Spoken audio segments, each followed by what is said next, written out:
Okay, so welcome back to another stream after I don't know how long has it been? A month? Maybe a month? Maybe slightly more? I forgot.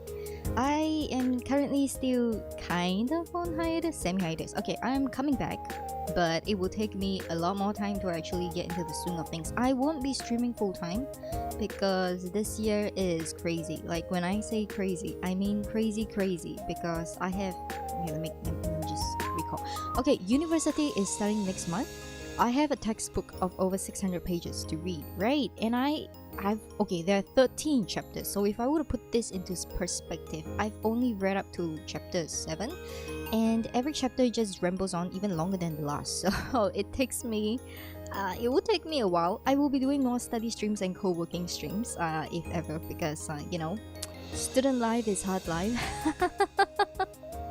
I'm crying. Okay, in any case, so before I actually get into the Zatsudan itself, talking about my Japan and Busan trip, which included a lot of interesting highlights, like the earthquake on New Year's Day. We were there. Alright, no kidding. And also, you might have noticed that my model is, a little bit more, it's jiggly, right? So this is not permanent. I will actually, okay, let me just drop this one by one so that you guys won't be overwhelmed. First, I'm gonna be making music this year. So if I'm gonna be making music this year, yes, I have been tracking as well, like a little bit so that I can do this to you guys. Hey, you see it? Yeah. This for all you people over here who don't follow my chat rules. Yeah, this is for you, right? But anyway, so we have a little bit of things going on. I'll be doing more music this year, which means I want to be able to put more than just a Canva poster on my videos for the music. Yeah, so I need a model. Like, this is a model, yes, but can you say it's so broken? Like, can you see that the skin goes through the shirt, and some of the meshes are not quite, the fingers are also a little bit wonky. Yeah, anyways, this is not the best model that I should be and could be using. It's Vroid, and 3D models have a lot of bugs because of movement dynamics compared to live 2D models, which are just layered on art with groups and categories. So I would be doing a fundraising. I say fundraising, but more like a donathon for my live 2D model, as well as to pay a rigger. So I was told that the estimates would be okay for like the live art and then the rigging and then everything else put together. Okay, I'll be doing the mixing myself and I'll be trying to do the animations myself, but for like the starting budget, I would say I'm trying to hit 500 USD, and I will only do that when I have 500 subscribers. So that's a milestone thing coming up. I don't know how to do a donathon, but I have Ko-Fi, so at least that's one thing off my mind. Yes, so please don't abuse the Ko-Fi, okay? Like, I have received Christmas gift on Ko-Fi, thank you so much. And yeah, don't donate it now. Do it during donathons only, okay? Unless you are like buying a writer service, which I will go into. Should I do it on this channel or next channel? I'm kind of conflicted because this is my second channel. Technically my second channel, right? But I have another channel, which is the writing channel, which is supposedly the main channel. It's at about 380 subs. This channel right now, as of today's morning, is like 360 subs. So I don't know if this channel would turn out to explode on my other main channel. It would be funny if my second channel was more popular. But any case, okay, I'll just say it here and probably drop an announcement there as well. So I have left Patreon as of couple of days back because Time Cross Academy's serialization for the special chapters has finally concluded. Yes, thank you so much for actually, there's some people who stuck with me for over 2 years on Patreon. Thank you so goddamn much, because that actually allowed me to buy Scrivener, and that actually allowed me to renew my Grammarly Premiere this year when I am a little bit financially strapped from all the Japan trip, room renovations, and university fees. I don't want to look at my bank right now. But any case, so I also have taken the opportunity to move away from Patreon, probably permanently. So I've started the migration of my Patreon to Ko-Fi somewhere a little last year, so you can see that the e-course on my website is actually all now hyperlinked towards my Ko-Fi. Unfortunately for me, it takes a little bit more than that to make the full migrations, and I have a lot of things going on. So because I do a lot of things, there are not many things that I don't do at the moment. I decided to merge both the writing channel and the second channel together on Ko-Fi. That's why you can see the link on Ko-Fi is pretty long. So Destiny Aitsuji is the writing site, which you can actually order your, well, what do you call that, services, gigs, commissions, whatever. So if you need me to proofread, if you need me to edit, if you need me to look through your writing stuff as a writing mentor, there's that. And if you want to, like, you know, if you're a company, a small game company looking for a small niche streamer to kind of play your games and like promote you to a very small category of people, there's Chibigail 95, which is my second channel over here, which you guys know me as.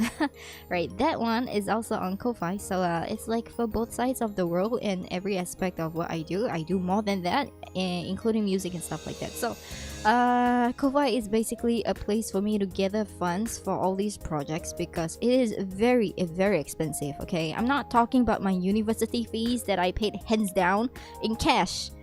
Actually in bank. I had to remove the upper limit of my bank transfer for that day because it was so expensive. But I paid it all. Alright, so school starts officially next February, but the unofficial one has already started, so I already got course notes for one of the modules. And I was in Japan when that happened, right? So I crashed the lecture. I crashed the lecture while I was in Japan. I also participated, and the reason why I did that was because your girl fucked up her wrist. So I dislocated it, but I'll go into that like later on chronologically, because there's way too many things to do. And also, before you ask, no, I'm not doing okay. I'm not doing okay. I didn't have coffee this morning. I fell down yesterday because my father insisted on layering the floor with oil completely. Some of my room furniture still have oil. Like this morning I discovered the headset and the mic still had oil, which is why I started off a little bit later than usual. Yeah. Not because I forgot how to stream. Like, I got most of this thing set up yesterday, right? And I did the rigging, the re-rigging of my model, which is actually another announcement. I did that like about 3 nights ago. Yes, so as you can see, I can move now, and I want to show you that I rigged this myself. But you know, 3D rigging for expressions and all, it's not very, you know, okay. Like this one is the happy face. Hey, yeah, look at this. I also figured out that if I were not to use the camera as a hybrid to track my mouth movements, it actually tracks a little bit better. Yes, so that's the happy face, and then now this is the angry face. They're all toggles, by the way.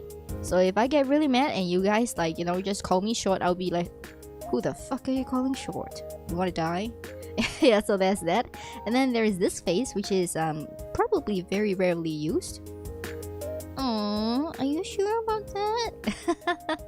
Right, there's that as well. And then after that, there is this face, which I don't know why they call these fun, but I think this is like the face that tells you that you're about to get thrown on a bed.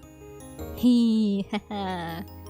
Okay, that's that, which I will probably not be using. And then there's this one. So there are like only 5, if I'm not wrong. Yeah, I think there are only 5 default expressions. I don't know how to make other custom expressions, so I didn't bother with that. And then there's like the, oh my fucking god, yeah, you gotta be kidding me. Yeah, that's the surprise face, basically. The shock/surprise face, I don't know the difference. Don't ask me. And the reason for my default resting hands are like this, but you know, if I move them a little bit, like I scratch or like, you know, I take stuff, the hands go wonky. Reason I was told from Makoto is because I needed something more expensive to track the body rather than the face. So yeah, I have a webcam, and I only have a webcam. So Live 2D should be able to fix the tracking a little better, which is what I'm going to be investing all the Donathon funds for in the future. So please, I'm making this announcement big on and early because I don't know how fast I would be in getting to 500. Like, I was on the Japan trip, right? And I didn't think I would hit 300, but then I hit 300, and before I knew it, I was 350, and I'm like, Where are all these people finding me? I don't know what's going on anymore. Alright, so I may not be able to stream a lot of content, but I'm sure as hell will make your content worth the time. So I'm hoping for like, hoping, because I don't know if I can commit it. Like this month, no school yet, so that's why I can commit like, you know, once a week kind of thing. But if my school starts and I have to write a report, like a thesis, every 2 weeks, if I know the subject, it'll be like a few hours and done. It'll be fine. I can go back streaming. But if I don't know the subject and I need to research like the nuclear plant, it's gonna take me days, weeks, and probably the whole damn month before I meet the deadline. So this is only an advanced diploma, but I moved to a completely different field. I was a finance girl. I am now going to be a psychology girl. And not just that, I chose a diploma, an advanced diploma, specializing in special needs education for children. So you can tell it's not going so swell. I don't even know the basics of psychology and I have to specialize. And the first module that they gave me was intervention for kids. And I was like, that's counseling right off the bat. Like, sure, I could be a counselor, but what the fuck? Shouldn't you give me like a breakdown of like, oh, you know, what is psychology? Different kinds of psychology, how you can apply psychology, and then give me that. No, because I'm the February intake, right? So they ran out of lecturer rotations. They just dumping me whatever. That's why I gotta teach myself everything first, which is yeah, I'm kind of glad I crashed the other lecture. So that was developmental psychology. Yeah, I'm studying everything ahead of time before school starts because they messed up everything. Yeah, including my access, which I still haven't like, you know, settled yet. There's still one module pending with no notes. I don't know what to think about that. But yes, anyways, welcome to my life. There's a lot of things going on as well. So yes, I actually removed. If I close my eyes, maybe you can see, maybe you can't see, right? So the eye bags are there, but I removed the eyebrow creases. Yeah, I was so annoyed previously when I closed my eyes with the eyebrow creases. Like this expression over here, there was that little eyebrow crease there. I don't know what happened to my eyebrows here. They kind of disappeared when I smile. So that's a bug I can't fix. I don't know how to do Vroid, but I painted over the eyebrow creases. Now they're gone, so that I no longer look that old. Okay, I don't actually look very old, so I found my people in Japan as well. But anyways, without further ado, let me go back to my blog and see what the fuck I did. Where's my screen capture? Yes. Okay. Right. I will show you the pictures that I uploaded to my Instagram accordingly. So this should be the first day, right? Okay, I'm gonna use pictures to jot down on my experiences because I don't remember exactly everything. But yes, so this is the first one. Tadang. As you can see, so I will be like disappearing here and there. I'll be adjusting both screens, 3 screens actually. I have three, 2 alt tabs and 1 actual screen. But any case, so this over here, yo, when we got out of the airport, like okay, the airport was fine and everything, but then we got on the bus, right? They call it the limousine, like the airport limousine. It's a bus, right? A bus service for shuttle because we landed on this sick ass airport in Osaka, which was actually like on the water. It's on the sea. They built the entire freaking airport on the sea, away from the island because there was no space in the island. And my brother was just so impressed with the engineering. So you gotta know, my brother is an engineer in progress, which means he is very nerdy and he likes to see all this stuff, which is why we went to a nuclear plant. But anyways, that one later, right? So we got on the bus and I was very impressed because, like, you know, normally a bus has like 40 seats and that's it. Ow. God freaking damn it, I got bitten again. I got bitten by a mosquito. Why did I? Yo, it's raining outside. What the fuck is wrong with you guys? Okay, hold on. Let me get my insect repellent because I sure as hell can't find the bugger right now on screen, like to kill it. And I'm not very good at killing things, except for plants. Ah, sprayed the wrong side. What the fuck? Alright, I did it done. It's still morning. I don't have my coffee. Don't judge me, okay? I took the nozzle of this insect spray thing, repellent thing, and then I sprayed it against myself for some reason because I thought it was not the right way. Okay, never mind. Right. Welcome to life. It's definitely not scuff. It's just regular shit, okay? What is with my VTuber? Oh my god, you look so cursed.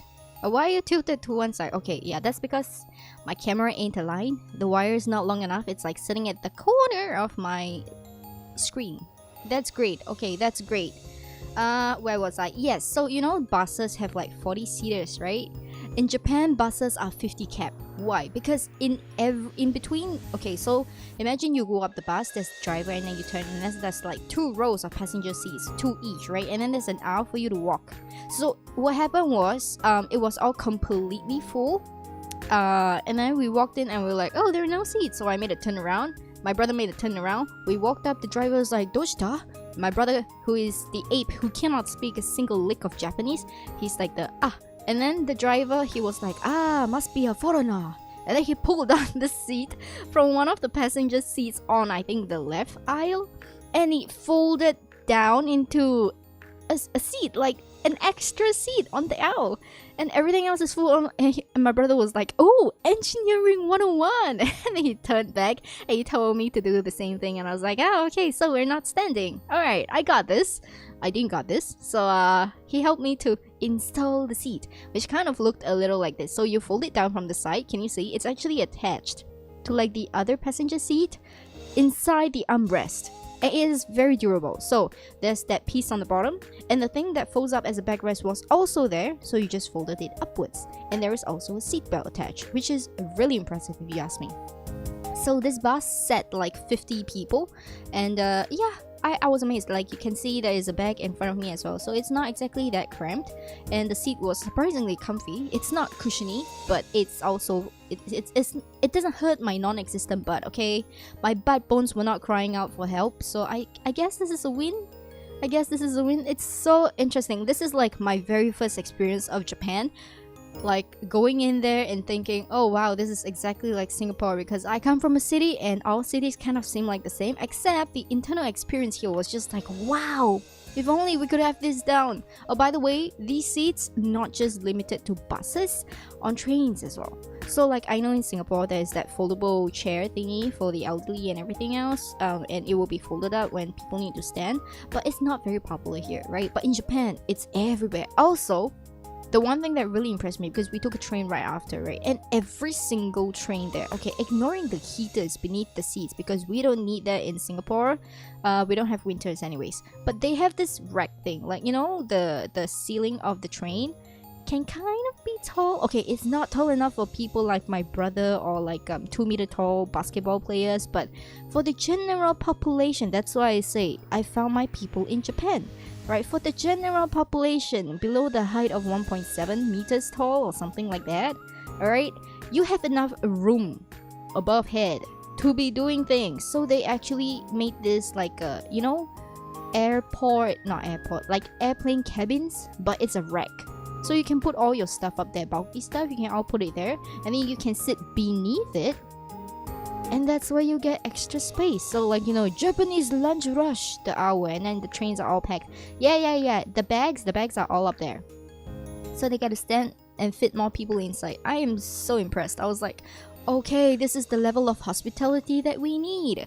Anyway, so we dropped by this place in Kobe. I think Shin Kobe or something. And then after we took a train, it was freezing. If I recall, it was like what, less than 5, because the sun, I didn't know, okay, because like the sun sets here at like 7ish, 7:30, maybe 8, you know. At 6 we can still see the sun, right? At 5 the sun had retired completely from the sky, and I was like, what the fuck is going on? At 4 plus I saw the moon with the sun, and I was like, is this like an illusion or something like that? No, it's just because of winter, you know, like the sun sets earlier in winter or something like this. And I was like, why didn't nobody tell me this? Like, oh my god, it threw my entire body clock off the entire trip, because Korea was the same. Okay, Korea not as early, but it's still pretty early. It's like half an hour later, but still pretty early, okay? Like, it doesn't make a difference if it sets at 5 or 5:30, it's still the fucking same thing to me, right? I am used to seeing the sun gone at almost 8, like completely gone at 8, but like 5 plus, it's gone from the sky, like wiped out. Like, I don't even see shit there. I was like, it's freezing, I feel like sleeping, but I haven't eaten dinner, so that's what we did next. We did this. So we went to the hotel at Himeji, and this was on the way. So you can see it's 5 plus. It's probably only 6, not even 6. Everything else is closed here. Look at that. Like, nobody wants to do a business. Why? Everybody is retired for the day. The sun's gone down. Yeah, if you work according to sun hours, this is what it looks like. So yes, I saw a lot of interesting shops here. There are many. Okay, the drinking culture in Japan and Korea is really different from here. Like here, you want to drink, you gotta have a certain amount of money to be able to drink, right? Because the alcohol tax and everything. But they make their own alcohol, and goddamn, it's so cheap. Right, and this is like the I took this picture because I saw that little pufferfish sign up there, and I was like, oh, we gotta try fugu. I did try it, and it didn't agree with me. I'll just say that like right now.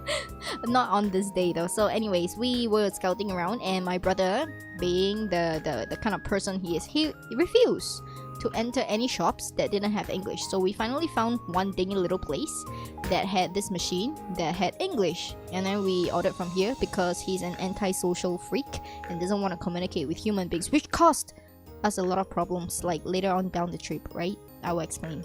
Alright, so this was dinner. What was this again? Okay, by the way, I am very impressed with the amount of nutritional balance Japan has. So the tea was free. We didn't order that tea. So anywhere that you go, any establishment in Japan, when you eat out, it comes with free water that's self-service, or it comes with tea that the people will give you, and you can ask for a refill. Okay, you don't have to pay for this shit. And then after that, there's like I ordered, I think, salad set. So that was the salad. It's surprisingly nice. So like, I love the vegetables and the salads in Japan. They are amazing. All right, and the dressings, my god, my favorite is the French dressing there at Matsuya. But anyways, we'll get into that. I think this one was duck ramen. Was it duck? I can't remember. I think so. This is mine, and this is his. So I was so amazed. I was like, he has 2 servings of carbs here. So the one on the left here is an oyakodon with cheese. So it's like a chicken, egg, cheese, and rice. And there's rice there. Okay, that's carbs. And then it came with a soba and salad set. I was like, no, not soba. Sorry, udon. I was like, you're eating 2 carbs? And he was like, we haven't eaten lunch on the plane. I was like, yeah, good point, but yeah, anyways, he finished it.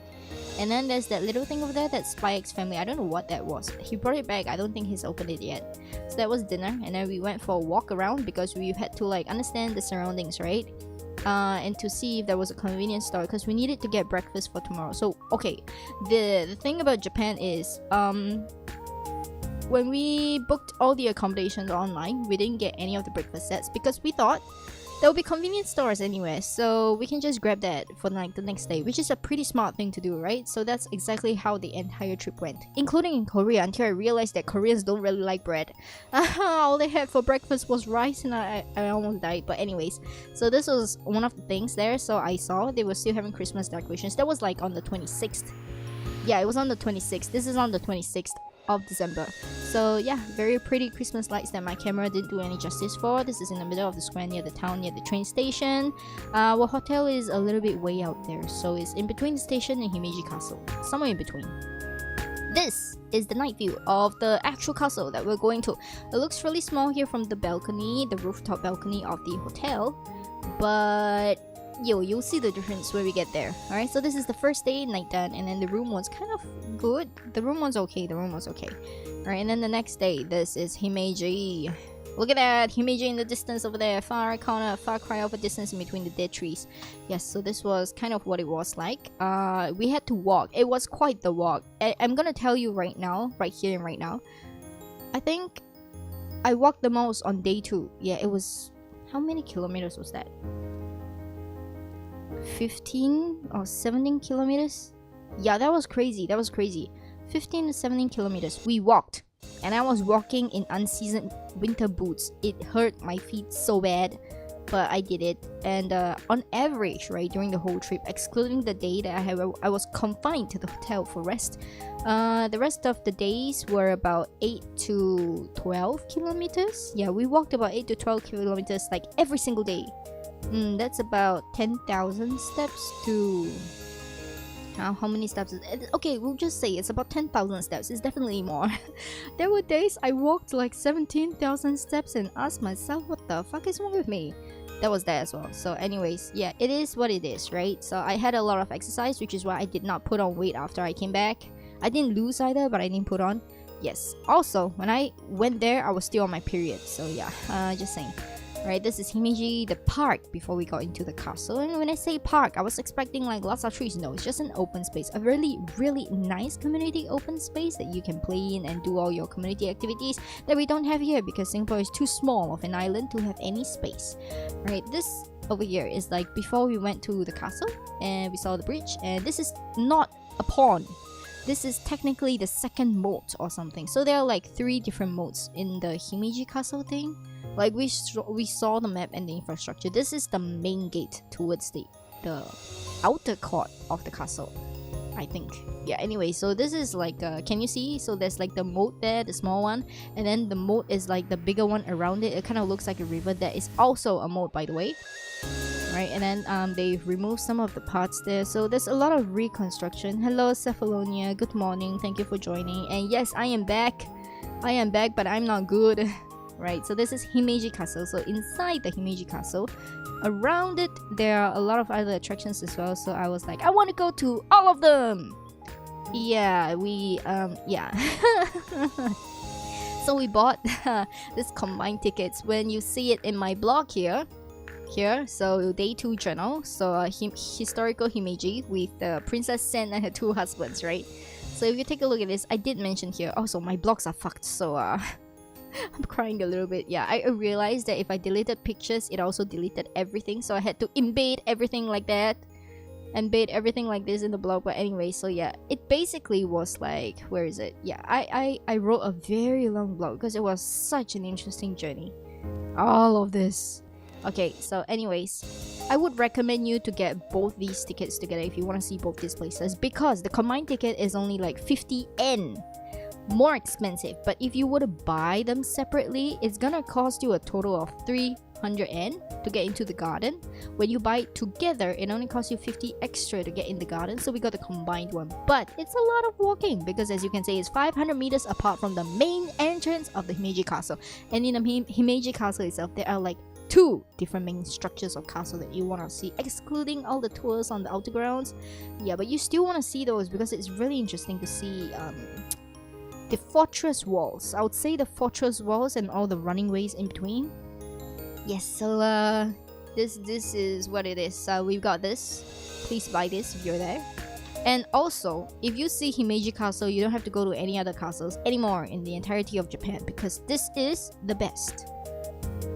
Everything else just like meh, you know, pales in comparison. This is one of the walls there. It's blocked, but you can see how this works. Like behind this were all the shortcuts and all the ways that the ninjas, we call it ninja alleys, like the warriors would just run through here as a shortcut, you know, to get past certain defense walls and stuff like that. There are a lot of these things. Most of it are like, you know, not maintained. Some of it are. So yeah, this is Himeji Castle from afar. Now this, okay, this is Princess Sen's castle, or rather I'd say her building with all her maids. So it's actually really big and luxurious. You gotta take off your shoes. So by the end of it, my feet were freezing, but there are a lot of signs, there are a lot of explanations, there are even videos and artifact rooms. So at the end of it all, you can pay a little bit extra to see the kimonos that they try to replicate and stuff like that. But I was not interested in that, so we moved on. Right, so this is like the view from the outside. You can see the moat and everything. My picture skills are not the best. And this is like the windows back then that they made, right? This is a maid's quarters. So that was that. And then these are some of the original tiles that they actually found and preserved. So these were original. They are made of clay, right? Fired clay. That's all I'm gonna say. So the fact that they're this well preserved and you can actually see the carvings on it makes it worth. And some barricaded. Okay, if I fell down this flight of stairs, I will die. I don't know how the people actually climb this without handrails every single day. My knees would die. Like, my knees actually died. This is also another flight of stairs that we had to climb, and I was clinging onto the side railing for dear life. It is so steep. Yo, the inclination here was like 70 degrees or something. When you walk staircases nowadays, right, it's at 45 degrees max. Yes, this one was almost a vertical climb. It's like a ladder, not just a staircase. You had to go up sideways. It's basically like step ladders here. We climbed so many of these as well. And then this is like the view outside of the one of the windows. So yeah, you can see the courtyard, all those bold trees, they're actually sakura trees. So Himeji Castle is one of the best places for sakura viewing. If you go there in spring, it would be beautiful. But we went there in the dead of winter, so I always see bold trees. Okay, and this is what I was talking about. The ninja alley, yeah, this one here, because they're all like built between the wall and the quarters, like the buildings. So in case they were under attack, this was meant to be an escape route, or this was meant to be a surprise ambush route. They have a lot of ambush tunnels as well, with similar things like this. Right, and then this is a fortified door, a very heavy fortified door that required a few men to pull it close. There are many of these as well throughout to prevent intruders from getting through. And every night, the men in this palace would close it for the ladies living here. So this building, this castle, is for Princess Sen and all her lady servants. Only girls allowed. But this is the kind of effort they took to protect the mistress of the castle itself.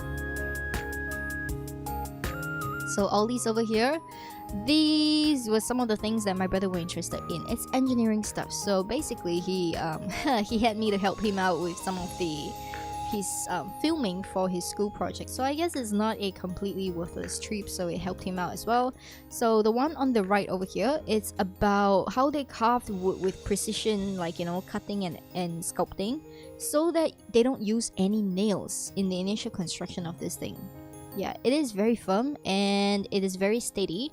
It's probably even better than using nails that you know, after a while they rust and everything. Yeah, no, not happening to the wood. But you know, then again, it's wood, it has a lifespan. So we were wondering, you know, how the original castle managed to stand for several hundred years, because wood's lifespan, no matter how great the preservation technology, will not last. Weathering of 4 seasons for that amount of time. And we were right, because we found out later on what happened. And then after that, there is the one in the center. The one in the center is about how the bricks were carved, and the walls, the very famous castle walls of the Edo period that you see. This is how it was built, but it is not always this way. So there are several kinds of it. This one has been chiseled. And then there is the one on the left. So the thing about Himeji Castle, why it's white, is because it's made of plaster. And they didn't use the lime from like snail shells, they used it from seashells. That's the difference. Right, of course that technology came during the time when the Europeans visited Japan and something like that, so it was inspired. And why plaster? 2 main reasons. First, plaster gives waterproofing to the wood so that it lasts longer. Second is because plaster is pretty much fireproof, so they fireproof the entire place. That's why they use plaster. Okay, and this is the, yeah, I got jump scared here because I made a corner turn, and this was the first thing I saw after the turn. I was not expecting it, and I was like, oh my god, what is this?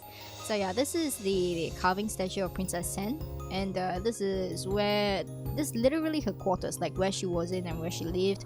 And she's like the woman who had 2 husbands, because like the first one, she was married at 7, and then her husband died due to some political thing, and then she married her second husband, where she had children with, and she was very happy with the second husband. However, of the 2 children, only the girl survived, which was I think the first one. The second one was a son, and he didn't make it past 3 years old or something like that. I can't remember the exact details, but anyways, she was grieved, and then her husband died, and then yeah, she became a nun out of grief. So it is what it is, you know, it is what it is. So this is the plaster that we saw, like the exact thing in Himeji that they, okay, I'm gonna drop it now, spoilers for y'all. It is replicated, everything was replicated, it was rebuilt from scratch, right?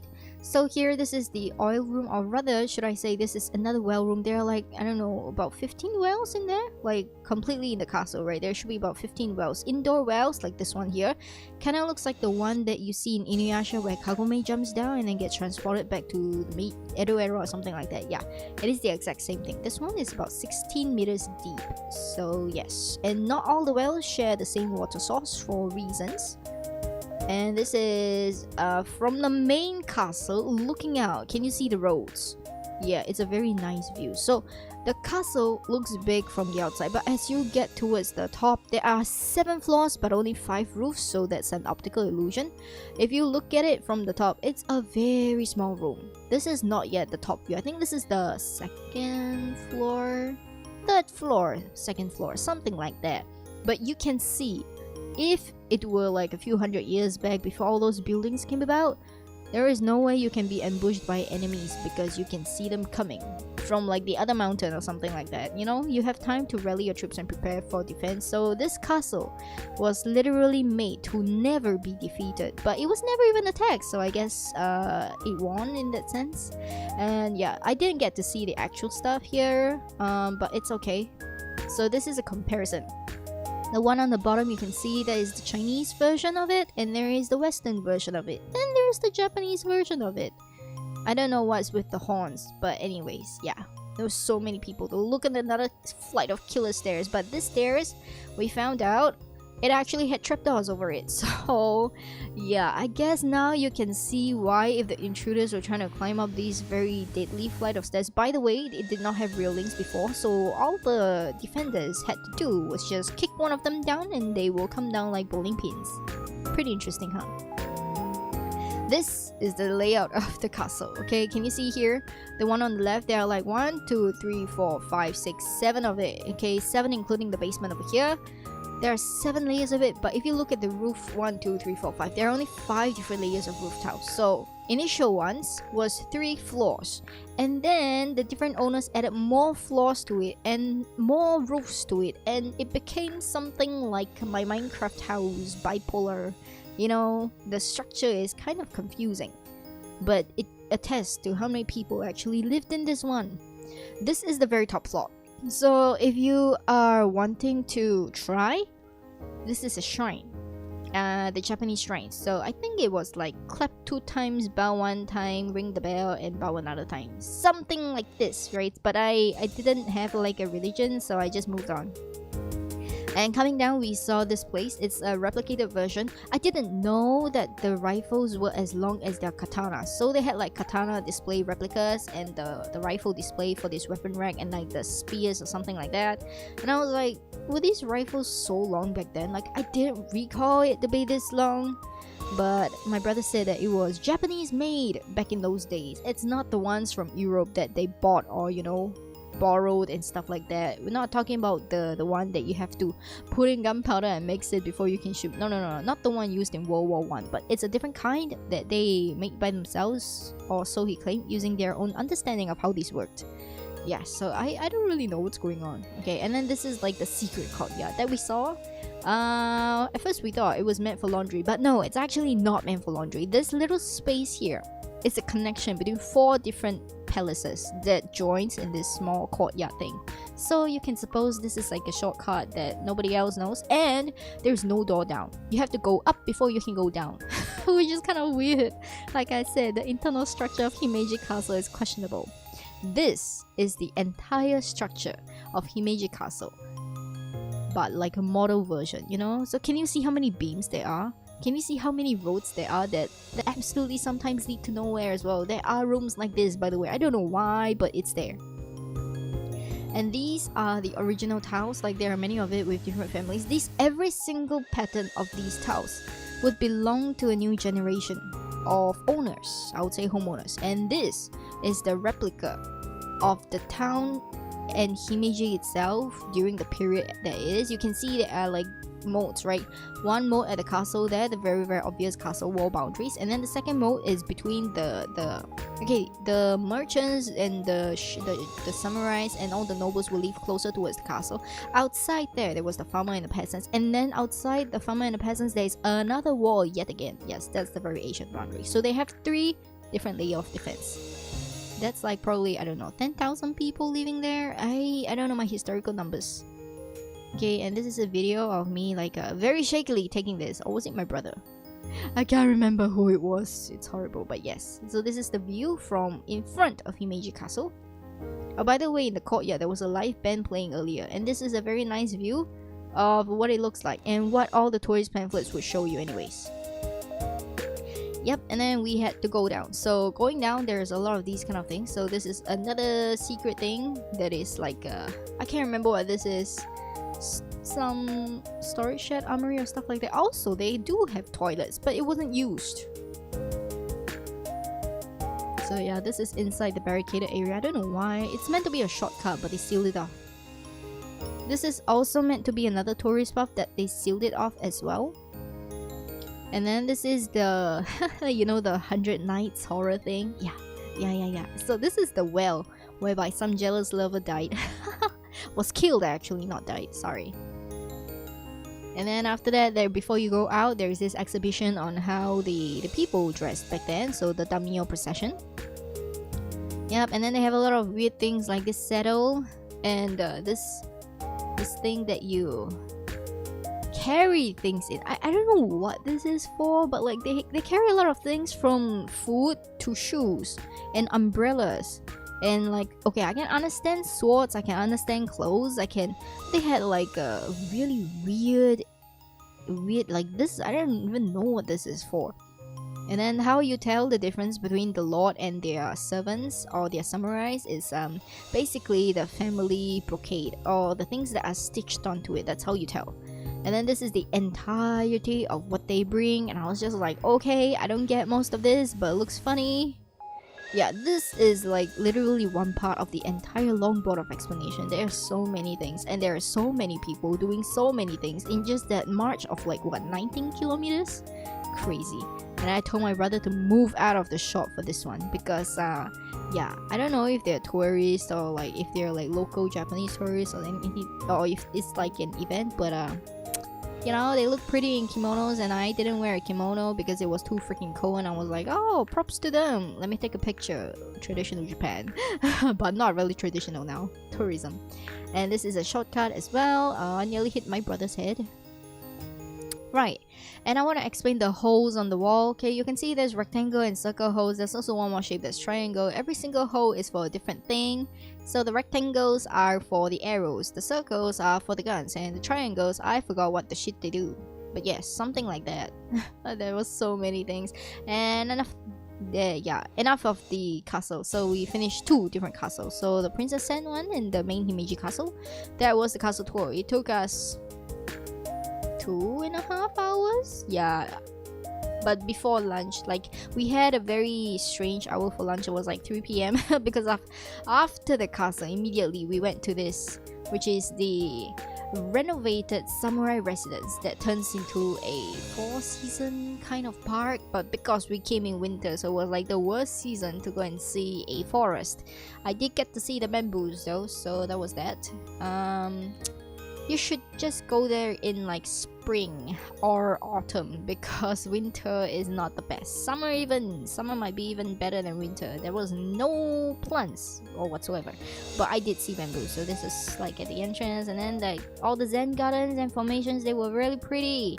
And there was also a restaurant with a queue, and you need reservations for this. So we're like, fuck this shit, we're gonna eat other things outside, which we did later on. So these are all the things, like all these manually landscaped, by the way. So it's basically a tourism attraction and stuff like that. I refused to walk across the rocks because my legs were feeling like jelly, and I had no idea if I would not fall in there. I have no confidence in myself. Anyways, this is a traditional Japanese room, and I thought it was fake tatami, but after I visited Nara, I realized that they were real. Shoji doors and all. Ta-da! This is a picture of me with terrible skin because it's winter. And then this is like, you know when they have this meeting with the big boss? Yeah, this is how it goes. And then I found koi fishes. I was excited about it, and then the asshole of my brother was like, are you excited about koi fishes because you want to eat them? And I was like, the fuck? Yeah, anyways, the pretty ones are all here. The not so pretty ones are in the pond inside. This is like the main pond by the restaurant with the view, so that's why they put all the pretty fishes here. It's like a beauty pageant for koi, so I did not trust myself with this either. Okay, and then after that, I found like a very rare bloom of some sort, and I was like, oh my god, winter flower! By the way, there are like cabbage-like flowers as well. I don't know what they were, but they grow well in winter.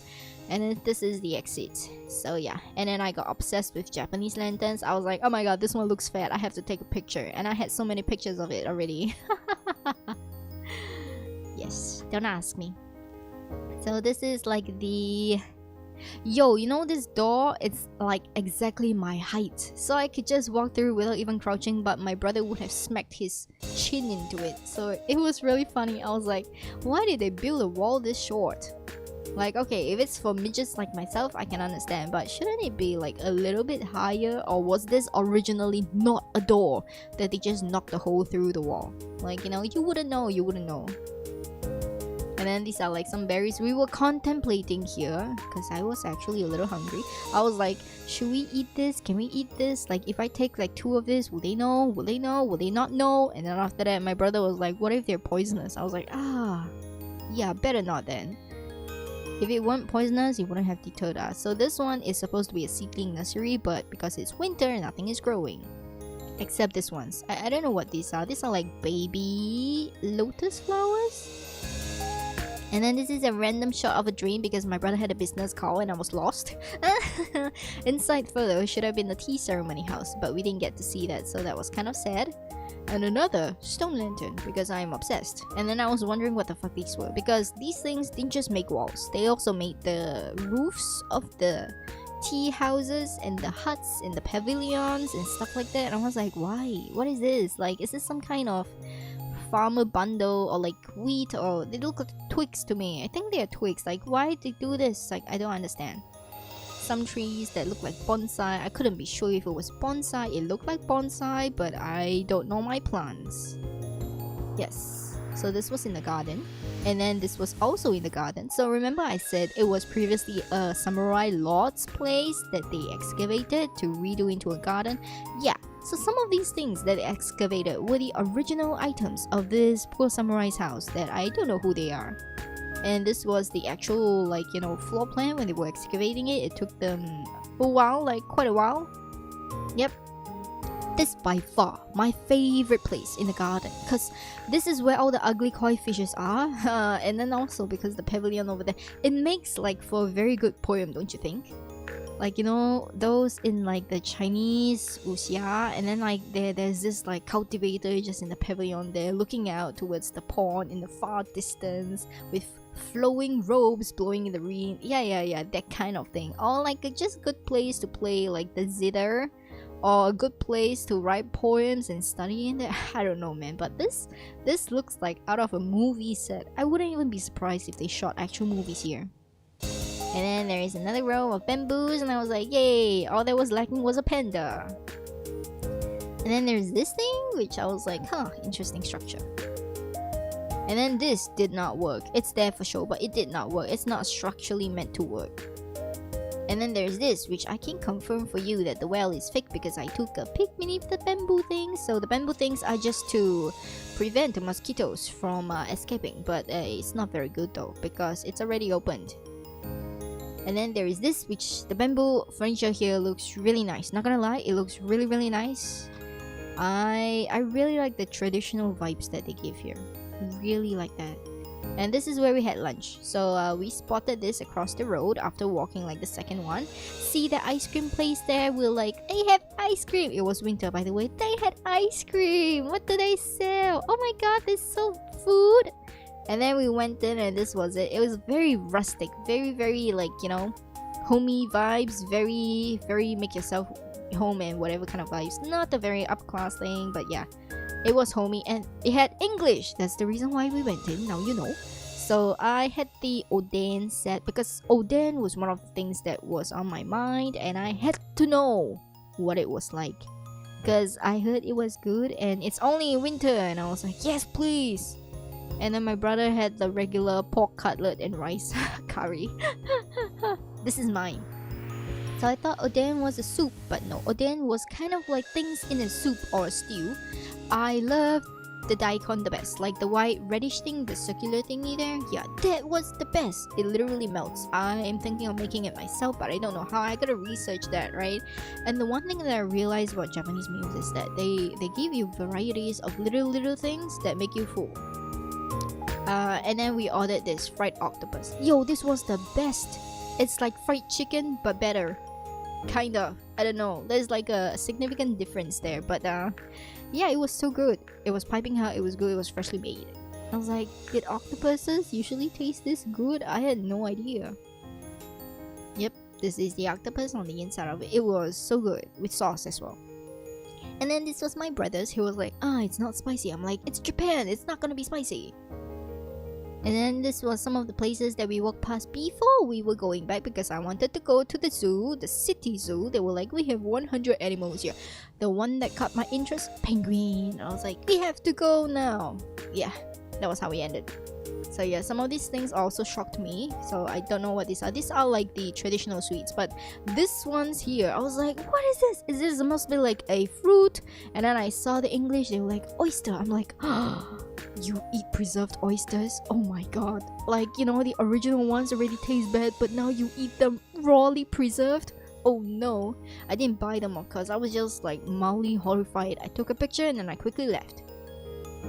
So this is all on day 2 still. This is the Himeji Zoo. So we went to the zoo. And yeah, I saw a lot of animals that I didn't see before. And this is one of them that I've never seen before. This is a capybara. So like, I thought it would be a lot smaller, okay? But they turned out to be... Yo, if they stood up completely on their hind legs, they would be about as tall as me. That's how big they are. They are really huge. And I was like, yo, but the documentary showed them a lot smaller. I thought they were like hamster sized. Nope. They look like guinea pigs, but bigger. Like a lot bigger. It's like about as big as... Probably slightly bigger than a German Shepherd. And then this one's flamingos. I've seen this before, right, in the bird park. I've seen my friends at the kangaroos in Australia, Brisbane. I never seen a camel before. I was like, there's a camel. Also, it's a stinky ass camel. And then there are all of these goats, which I definitely saw before. I refuse to feed them. This one, oh my god, it's like, okay, in Japan, there are a lot of like hand-drawn, hand-painted signs. Like you can see all that. It's so cute. This is the red panda with the Himeji behind. But I didn't really get to see the red panda because it was sleeping. So this is the red panda. I don't know what this is, don't ask me. Looks like an anteater, can't confirm if it is one. And then this one, interestingly enough, I was like, a hippo. It has a name, by the way. It's Kiboko. I was like, Kaba. Kiboko equals Kaba. Kaba just means hippo. So yeah. Then this is like the only animal in the zoo with a dedicated shrine, the hippo. I guess this is the star of the zoo or something. It is such a small place though for a hippo. And then my brother helped me take some pictures of snakes, which I didn't really care about because I don't like snakes. And then this is like the most adorable thing I saw. It's like a family of very cold lemurs. I think they are lemurs, like just held it up together, sleeping, because it was winter. It was so cold. I don't know how they survive here. Most of these animals shouldn't be there in winter. Like the camel. That's the most out of place animal I've ever seen. And then inside the zoo, there is a children's fun fair. And of course, there is this. There is this boy. We went there and then there were like 2 of them. And it was feeding time. And they kind of don't seem to know how to catch food. So it's not tricks. It's just feeding. It's not tricks, okay? The sea lions here are not so smart. They are adorable. And then we went on to places that winter, you know, animals shouldn't be in winter. There's a zebra, there's a giraffe, and there are more of these. And I had to go and take a picture with him. You had to know, right? And then my brother was like, you done with chasing up your childhood? I was like, yes. And then I found pigs. And the first time I actually seen pigs, I was like, are you sure these are pigs? I didn't think pigs had hair. Since when did pigs have hair? So I was a little bit shocked. And they were so still. And I didn't think they were alive, but yeah, they were alive. And they were less stinky than the camel, okay? So don't say that pigs are stink, because camels are stinkier. And then there's the lion, a very skinny ass lion actually. And then there is a very fluffy sheep. Thankfully, they didn't shave the sheep because it's winter. He needs all the warmth he can get. And then there are the pingos, the one that I was like, oh my god, we have to go. Yeah, I found them, but they're not very lively. They're so small. I thought they would be the ones that go pitter-patter with the big ones and slap each other. You know the one in the meme?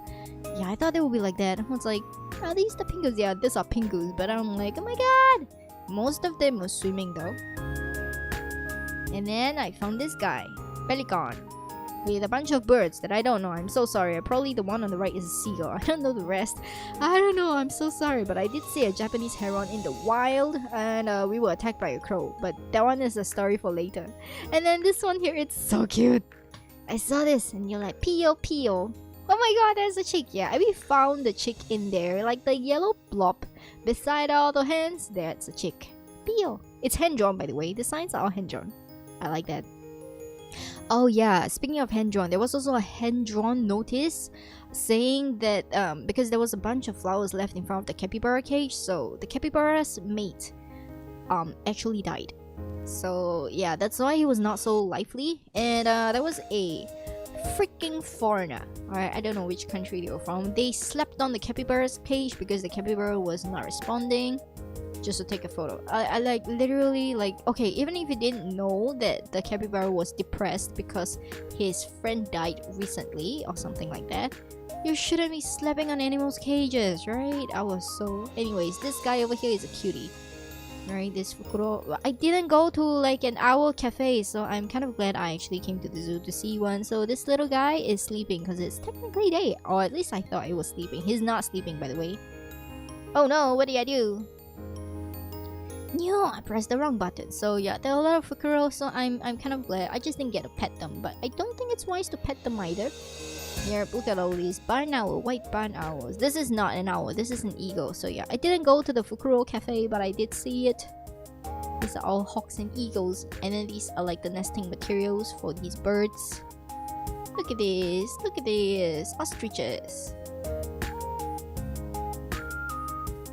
Right, and then there was more of these. That's a lot of picture on day 2, because day 2 was the day that I walked 25,000 steps or more. So Himeji Castle at the back, and then you have this merry-go-round thingy thing. And then these are monkeys. This right here. I did not expect to find out because I didn't play the game, but I was tempted. It's whack-a-mole by crocodiles. And then this, I saw porcupines. And right next to this very charming thing is this very charming guy. Yo, when I saw a fox, I've never seen a fox before. It was smaller than I thought, but the Japanese people were all praying to it. I was like, yo, it's just a regular animal, but you know, they do what they do. And yeah, this guy was just posing. He was so charismatic. And right next to him, the animal that I've always heard of, but I've never seen, I see it for the first time now. This is a tanuki. It's a raccoon dog. It's the one that Chopper was mistaken for, and I was like, you look nothing like Chopper.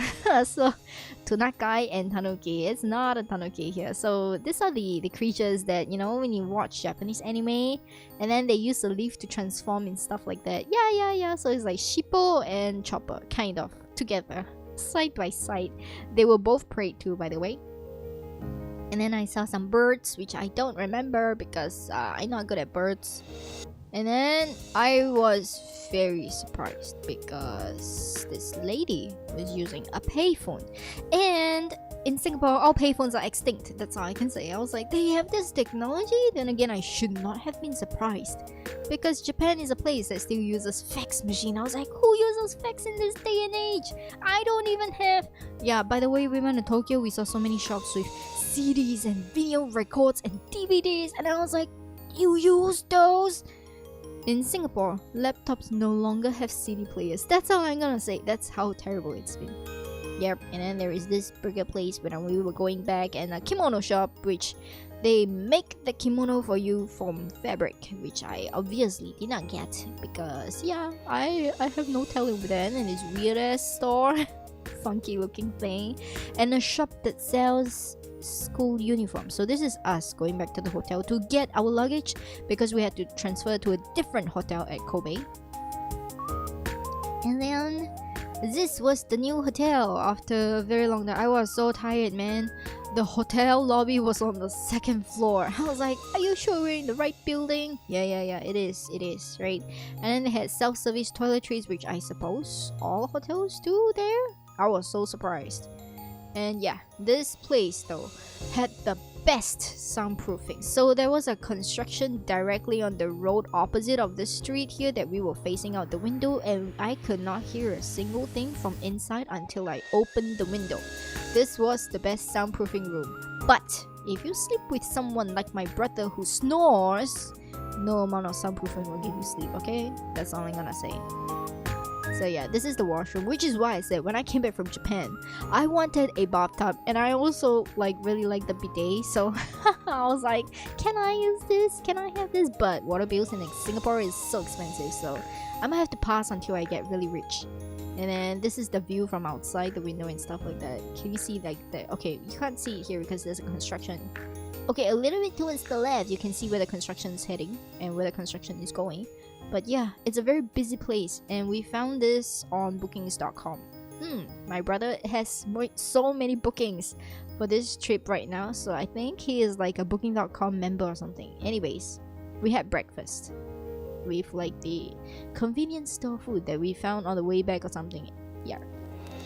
So some of the views of traveling again. It was a very long journey, I swear to God, because we were traveling out to a different place for dinner. And this is dinner. It was a very, very expensive dinner. It was like what? $200? Not in dollars, okay?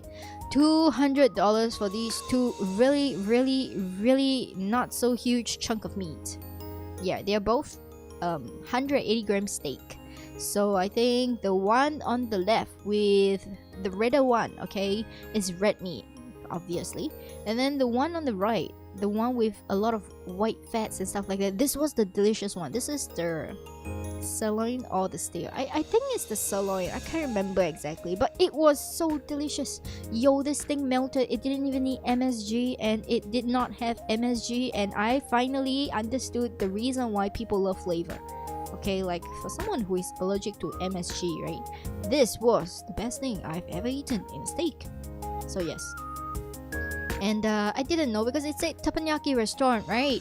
And they were like, you have to eat wagyu beef there. So we had to try the best. And then we went to a teppanyaki restaurant. I don't know why, but they were like live cooking in front of you. Also, if you go into this, the thing that you see it sitting on is metal, okay? That shit is on all the time. My brother accidentally touched it and he was scalded. So please be very careful. And that's our chef over there, Chef Maeda. Maeda-san was preparing everything. And this is the price. If you want to know, okay, most of these prices in Japanese would be before tax. So as you can see. So the prime Kobe beef sirloin, I think that's the one we ordered. Yeah, I think that's the one we ordered. It was like 180 grams. It's about $240 in Singapore. So it's about 210 or something like that in USD. Yeah, it's very expensive. Yeah, 180 of that. And then after that, we got red meat on the side, which was a little bit cheap over there. Yeah, it's 200. Was it 200? Let me. Yeah, it's 200 over. Oh my god, wait, the meal was more expensive there. Okay, 200 was per person, I think. Yeah, it was so expensive. Yo, this was like once in a lifetime we try. And then, you know, there were like some other tourists. You know, the truly rich tourist and the one who are materialistic and pretend to be rich. Because when they ask why so expensive, can give discount or not, yeah, you know those kind of embarrassments. Right, anyways, be very careful to know your stuff before you go there. So yes, we trusted the chef, that's why we ordered what we did. And yeah, this was it. So they had the explanations and everything here. This is the place that we found it. So it was like in the middle of Chinatown. Can you see? So I actually left a review there with all the pictures. So yes, I recently have become upgraded as a Google travel guide or something like that from all the reviews that I did in Japan and stuff like that. So this is the plating. Also, very interestingly enough, the chef there, after he cooks or while he cooks, it's like a cooking show that you get to eat and taste for life. He will teach you how to use the sauces, the complement, and what to eat first. So he's like, okay, first batch you must eat, no sauce, just eat. Okay, we follow the instructions, right? And then the three things that like the sauces on the plate. The white one is salt, the brown thingy is miso, and then the green one is wasabi. Yo, I didn't know that the miso, not miso, the wasabi and the soy sauce option, like if you put it on a steak, it's so delicious, right? So there is soy sauce. Okay, on the tray there is soy sauce. There is garlic, seasoned garlic, and I think the last one is vinegar or something. Yeah, so you can mix and match those. The chef will teach you what kind of combination goes best. So yeah, this is it. Ta-da! Chef Maida at his work. Chef Maida seasoning and more work. Yeah, so he speaks English a little bit, right? So this was day 2. So we changed the hotel at Kobe just to stay there because I wanted to eat best Wagyu beef. So Wagyu just means Japanese homegrown beef, but in the Wagyu itself, I think Kobe is the best. That's why we went to Kobe for that, like just to eat beef. If you're a vegetarian, give it a skip. Alright, oops. And then this was like the very next day, I think. We checked out and we had all our luggage and everything. We put it in the lockers there. And this is the biggest aquarium with whale sharks. Yes, I was trying to remember that. So it's the biggest one with whale sharks. We walked in, so we didn't have a reservation. The wait was like what, half an hour in order to get in. So yeah, ta-da! This is like behind there. My brother was like Mitsubishi, and he took a picture of the factory Mitsubishi. I question what he takes pictures of, you know? Like I was taking picture of the sea also. Yes, this is breakfast anyways. But it was really interesting because the hotel provided tea, and it's the first time that I saw tea with nothing to like take it out of. And then they say, oh, you just take it out of the plastic wrapping or the paper wrapping here. And then after that, you put the entire thing inside water and you stir it and it becomes tea. And I was like, damn, this is really good packaging. Yeah, and the curry bread surprisingly had 400 calories. Yeah, not so diet worthy, huh? But yeah, it's cold, it's not as delicious. You could have microwaved it, but we were too lazy to go down for the microwave because it's too cold. And then, while waiting at the aquarium, sorry the pictures were jumping, I had takoyaki. This is Michelin star takoyaki. We had no idea. The total for this is like what, $7? Yeah, no wait, probably more than $7. I can't remember now, but like yeah, Michelin star takoyaki. Okay, so you have regular takoyakis that comes with octopus, but the ones on the right comes with beef. And I was like, god damn. They were the best takoyakis we ever had because it didn't need seasoning, it didn't need the flaky things, the bonito flakes that you put on top of the takoyaki. No sauce, no bonito flakes, just skill. Pure skill, takoyaki. It was the best. And also the whole time in Japan, I suffered from vertigo. Okay, I'm just gonna say that. So I don't know why it's wrong, but my body had a very difficult time adapting to everything there. So yep. This is the tickets and everything. It was pretty expensive because it was like a holiday-ish period. Yeah, so this is our time of entry. Please do not be late because if you are late, you are not allowed in anymore and your tickets are invalid. So I don't think they will replace your tickets for you if you are late. In Japan, everything leaves on time. So you gotta be even earlier than the mentioning time in order to, you know, get there. We almost missed the Shinkansen. Yeah, that was the Shinkansen we almost missed. Oh my god, that was horrible. But anyway, so this is like the aquarium itself. Yeah, so they had this thing. I was busy reading this and trying to navigate myself through that thing. But all they had was fish, and all I can remember is lunch, you know? So this is like the kind of similar to Singapore SeaWorld. There's like a tunnel where you can see all kinds of fishes, and this one in particular caught my eye because it's so derpy looking. It's not a fish, it's a stingray, I think.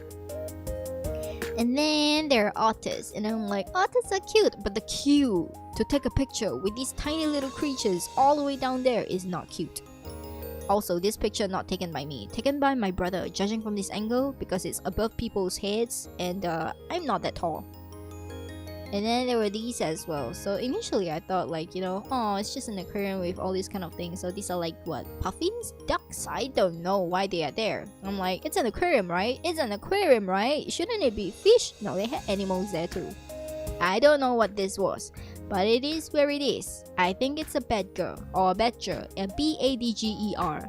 I was like, what is this animal? No idea. Reading signs, not understanding. And then there was all these little cuties, and I think these are guppies. No, these are tetras. Yeah, tetras are like the staples of any aquariums. They are like easy to maintain, breed, colorful, and just fillers for main concepts coming up. So yeah, and then my brother spotted this guy. He was like above the tetras. He was like, "Is that a decoration?"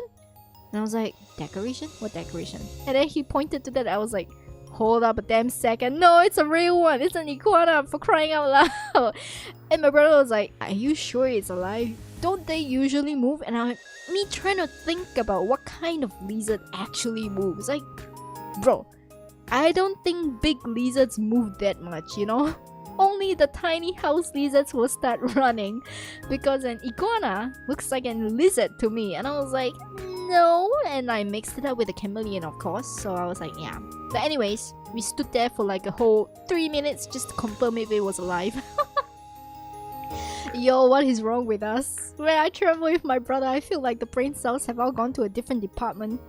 But anyways, then we saw this massive, I think this were Amazon River displays, like the fishes. Yo, the arowana, I thought the arowana that some of the Chinese uncles here keep for like wealth, the businessmen here like to keep arowanas, and I thought they were huge. But the ones I see here were huge, you know? Not compared to these monsters, of course. These are river monsters. I don't even know what fish this is, but it could feed an entire village for sure, right? Yeah, more big fish. Like all the freaking big fishes were here. And all I heard from the Japanese tourists was, "Oh, dekai, dekai." And more Japanese tourists.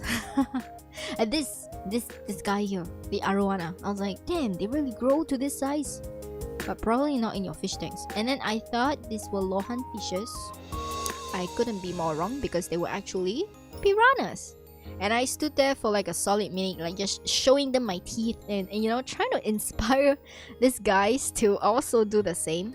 But it is what it is, right? I could not get them to show their teeth or whatsoever. It is a little bit embarrassing. But I had fun, okay? I had fun. I tried, man. Okay, I'm gonna like cut this to size, just so that, you know, I can zoom it a little bigger. Why is this so hard to gauge? No, and now it's too much. Ah, what am I typing? 800. Okay, yes, better. Okay, so I'm gonna move these here. Okay, is it better now? Yeah, you guys can see a peek of me from behind here. Ta-da! I'm so good at technology. So these are actually piranhas. They don't have teeth? I'm wondering if like the aquarium actually removed all their teeth. I don't know if they removed all their teeth, but you know, feeding time can be kind of risky and employee insurances can be kind of expensive. Maybe they don't have teeth for that very reason, but I'm pretty sure they should have teeth, like razor sharp ones. I didn't see them though.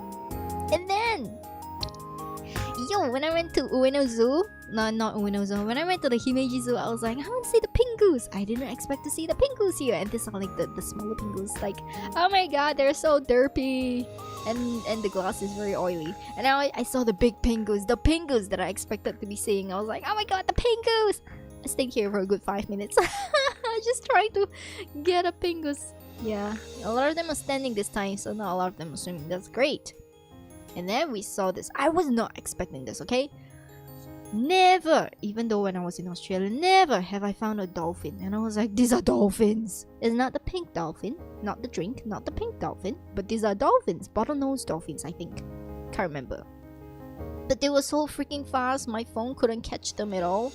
And I was like a little bit upset about that. And I was like, no, I tried to take a video too, but it's so fast. Yep, so this was this. And then, ta-da! Do you see the signboard? Dong dong dong. We had to go down a very dark and long flight of escalators to get here, but I was like, finally, we get to see the main star of the attraction. I mean, the pingus and the big fishes and the iguana and everything, they were pretty great, but like the big one, you know? The king of the exhibit attraction. Not this one. This is a manta ray or stick. I think it's a manta ray. It's pretty huge though. It's stingray, also pretty huge. These are where all the big boys are. And this the boss. We finally saw the boss. I was so excited with all the other tourists, but trust me, there are like 6 floors where you can see the boss from every single side of the window. You should not take pictures on the first floor. You should wait till you're like way bottom there so that you can see. Actually, the middle, there's one that was really great. We took a video there. We, as in my brother. And then there were all these things. I don't know what these are. They kind of look like glowy squids, but I think they're cuttlefish. I don't know. This is like the seasonal exhibit, so it's not gonna be there for all the time. And my phone has terrible filters, so everything looks blue here, but they're not exactly blue. They're closer to white. They reflect lights. Look at the big boy. This was the best picture. Because you can see there are like 1, 2, 3, 4 floors where you can see this entire thing. One tank, you just walk around it, spiraling downwards. This is the best. So there are actually 2 of them here. Can you see the big one right in the middle of the people here? It's like 1, 2, 3, 4, 5. It's about 5 people long, one entire window long, and it's not even close up. And then there's one right above it, above that school of fish. There are actually 2 whale sharks. And I think this is the only aquarium in Japan that has whale sharks. So it is very rare, but it's also a little bit underwhelming for all the hype that they, sell it for. The best shots. Look at this. Look at this derpiness. Oh. And then there's this driver just cleaning out all the fish poop while all the fishes were like pooping even more in there. So yeah, this here, okay, it's not very close to the pictures, but yeah, there's another one in the seasonal exhibit that is right behind the main tank. It's this guy. I don't know. I looked at this fish and I was like, how the fuck do you live, bro? You look so stupid. It is the sunfish, okay? It swims, but it's like, how do you swim horizontally? It's so vertical. Like your fins are behind your dorsal fin. Like how you even work? You don't even have much of a body and you have a very long tail that kind of looks like your body. Like where do you even poop? I don't understand. This fish is so fun. It keeps on following us. It's so funny. It looks like dried sardines or something. I was like, sunfish, yeah. I had a good laugh.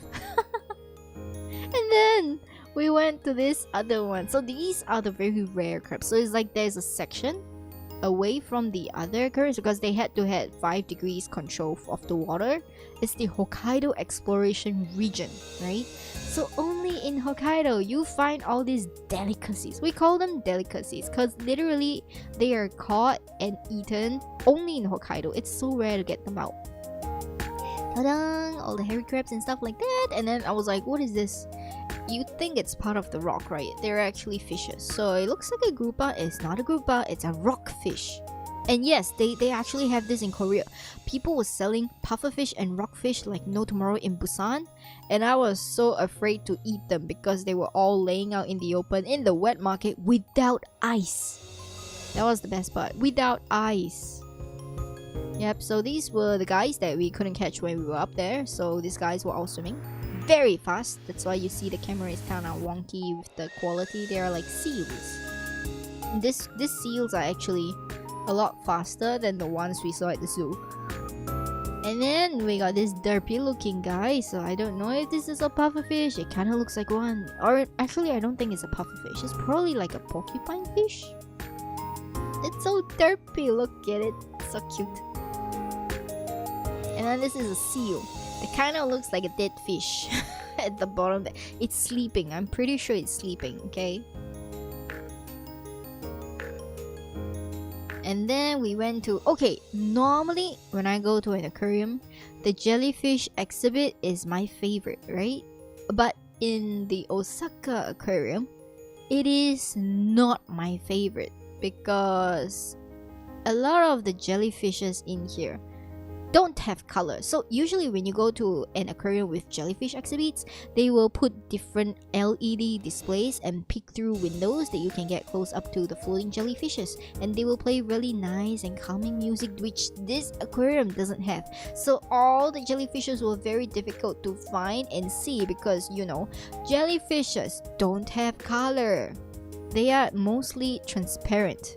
Normally they are transparent, so all these jellyfishes were also super tiny and it was very hard to see. So yeah, They were in a very dark room with just spotlights. Yeah, some of these were okay because they had color and they had structure and it was slightly bigger. Yeah. And then like this is really tiny. This is like even tinier than my pinky, by the way. I had to zoom up so close to get this.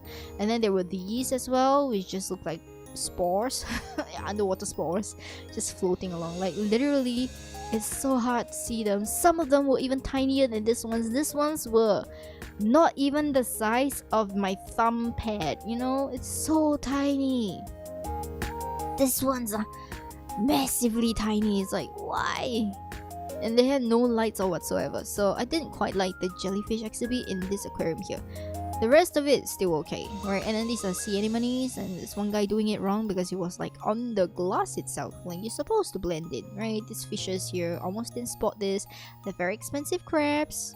And then some of these, I think these are what, sea eels or sea snakes or something like that. And then this crab here, behind it is also a sea creature. It's like a nutty branch or something like that. I don't exactly know my sea creatures, but it is interesting to know it's something like a starfish octopus. If I were to put that simply, it's like a starfish and an octopus had a mutation, that's what it's gonna be. Yep, so there are all these like things. Oh my god, this was like the smallest thing. It's 4 centimeters. In the picture it looks like, wow, it looks like a sea cockroach. No, it's tiny. You can't see it. And these are like what, salmon? But like a Hokkaido kind of salmon. It's really weird. These are the diving suits and whatever. So basically, they still do not know all the creatures at the Hokkaido Sea region because, you know, the colder it gets, the deeper all these things are, and you know, there's a lot of things going on. It's still researching. So if you're interested in marine biology in cold regions, yeah, Japan might be a place for you. This guy is adorable. So it's like when you come up there and you're about to go out to the exit and then you just see this guy. I don't know how he's doing this. He's just floating. I'm not sure if they are buoyant, but he's just floating and sleeping.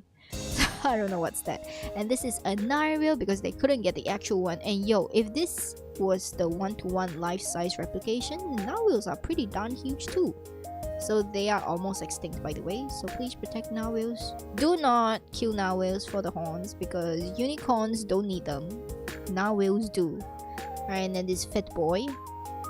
And then we have more pink. Oh, okay, let me be real here, alright? When the penguins are behind glass, you think they're cute, right? When the penguin not in glass and in closed spaces like this place, they stink of bird poop. Right, I'm just gonna put this out here. I don't know why the aquarium was like, we're gonna make this an open space so that the visitors can hear all their squawks and smell their bird poop, but they did, and that's exactly why I was like, you know, okay, maybe you're not so cute after all. Yeah, look at all these. The bird poop though, the bird poop. I had to hold my breath when I was taking this shot. Yep. Anyway, so these are like the... Okay, I'm not sure if this is the actual thing. It might be the actual thing. So like, you know, the carcass of the fishes that might have died in the aquarium. Yeah, they displayed it here for comparison. And I don't think this is an actual bone thing. This might be like a plastic replica of it. But it's the actual size of what the whale shark is like. You know, if it opens its mouth. I think it's the whale shark or shark. I think it's a whale shark. I can't be sure. But in any case, like this boy is like, look at me, I can fit right in. Yeah, so can I. And then we went to the souvenir store and there wasn't much that I was interested in. But this mega balloon over here, yeah, this could have been a great souvenir if they sold it, but no. Shark stuffings. Okay, so this is like, you know, I got hungry and then I was wanting lunch, but then there was no good place for lunch, so I was like takoyaki and taiyaki. So I got these. These are regular the takoyakis. So you see the sauce and you see the bonito flakes. That's how you know they are not Michelin star takoyakis, right? And then taiyaki over here was great though. So where we're going after this, we're actually headed to like Nara and we changed a lot of trains. This train, the last one that we're changing to Nara, oh my god, it was like so cute. I heard that Japanese trains are sometimes decorated with themes, right? But this one in particular was so adorable. Okay, like I want to say when I first entered this, I saw the grass, I saw the chairs, I was like, oh my god, so adorable. And then I noticed smaller details like the shoji door fences with the deer painted on those.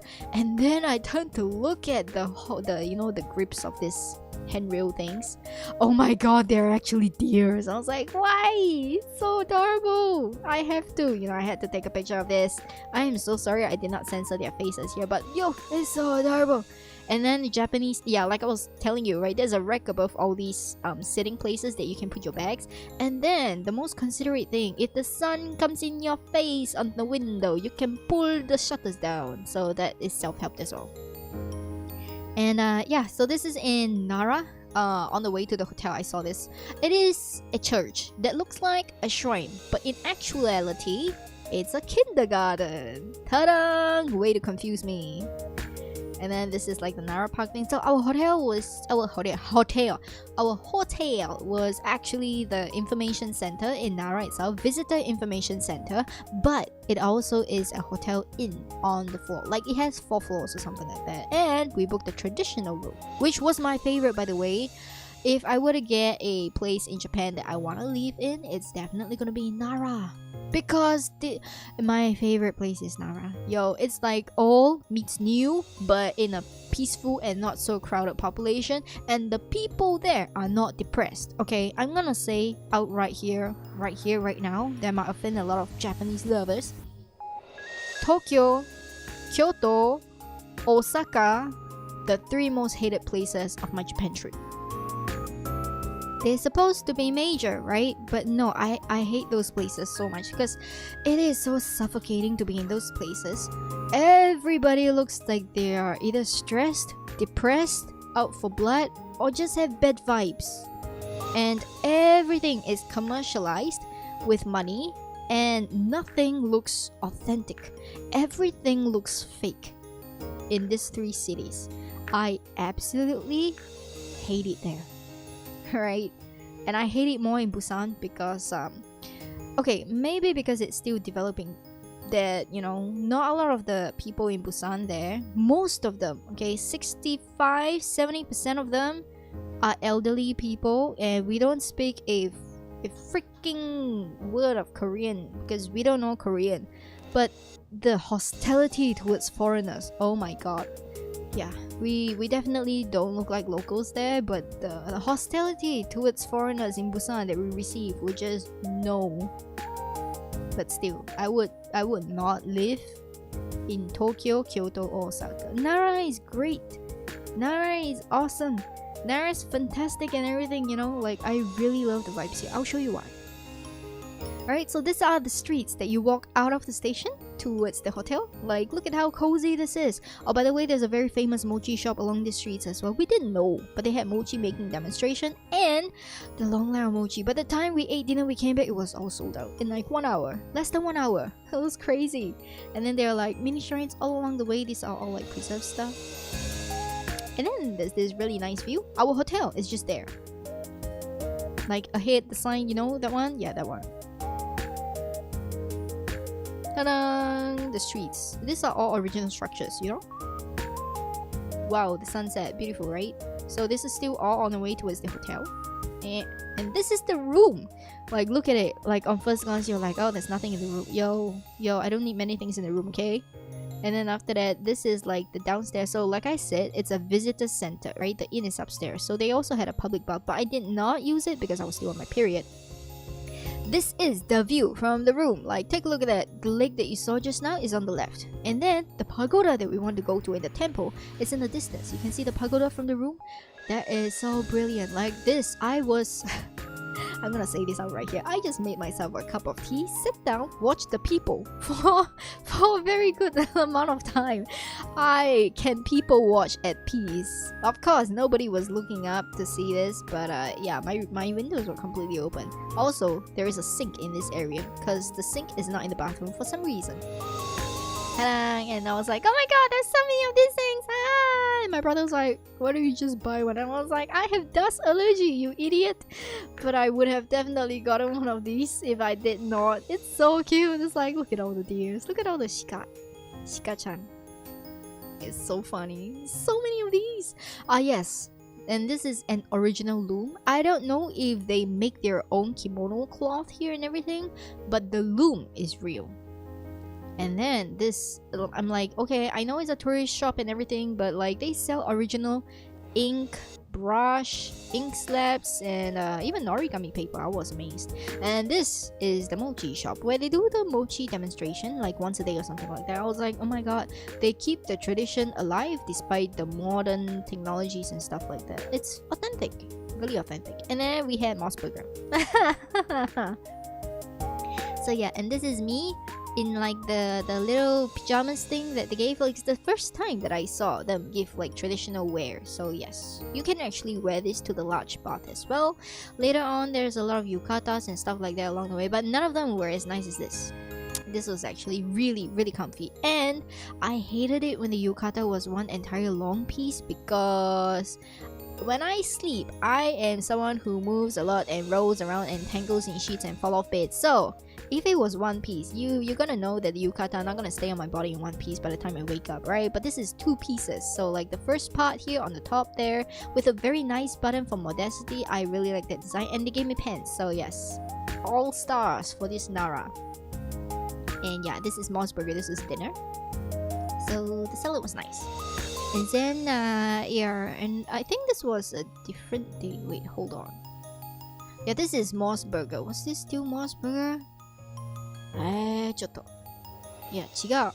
This is not Moss Burger. This was another day. Oh shit, where was I? Where was I on this one? I was already in a different. Was I yeah, I was in a different place. Kyoto. I think this was Kyoto. Was it in Kyoto? Yeah, I think it was in Kyoto because I had an argument here as well. Yeah. I remember stuff by the arguments. Yeah, anyways, this is Matsuya.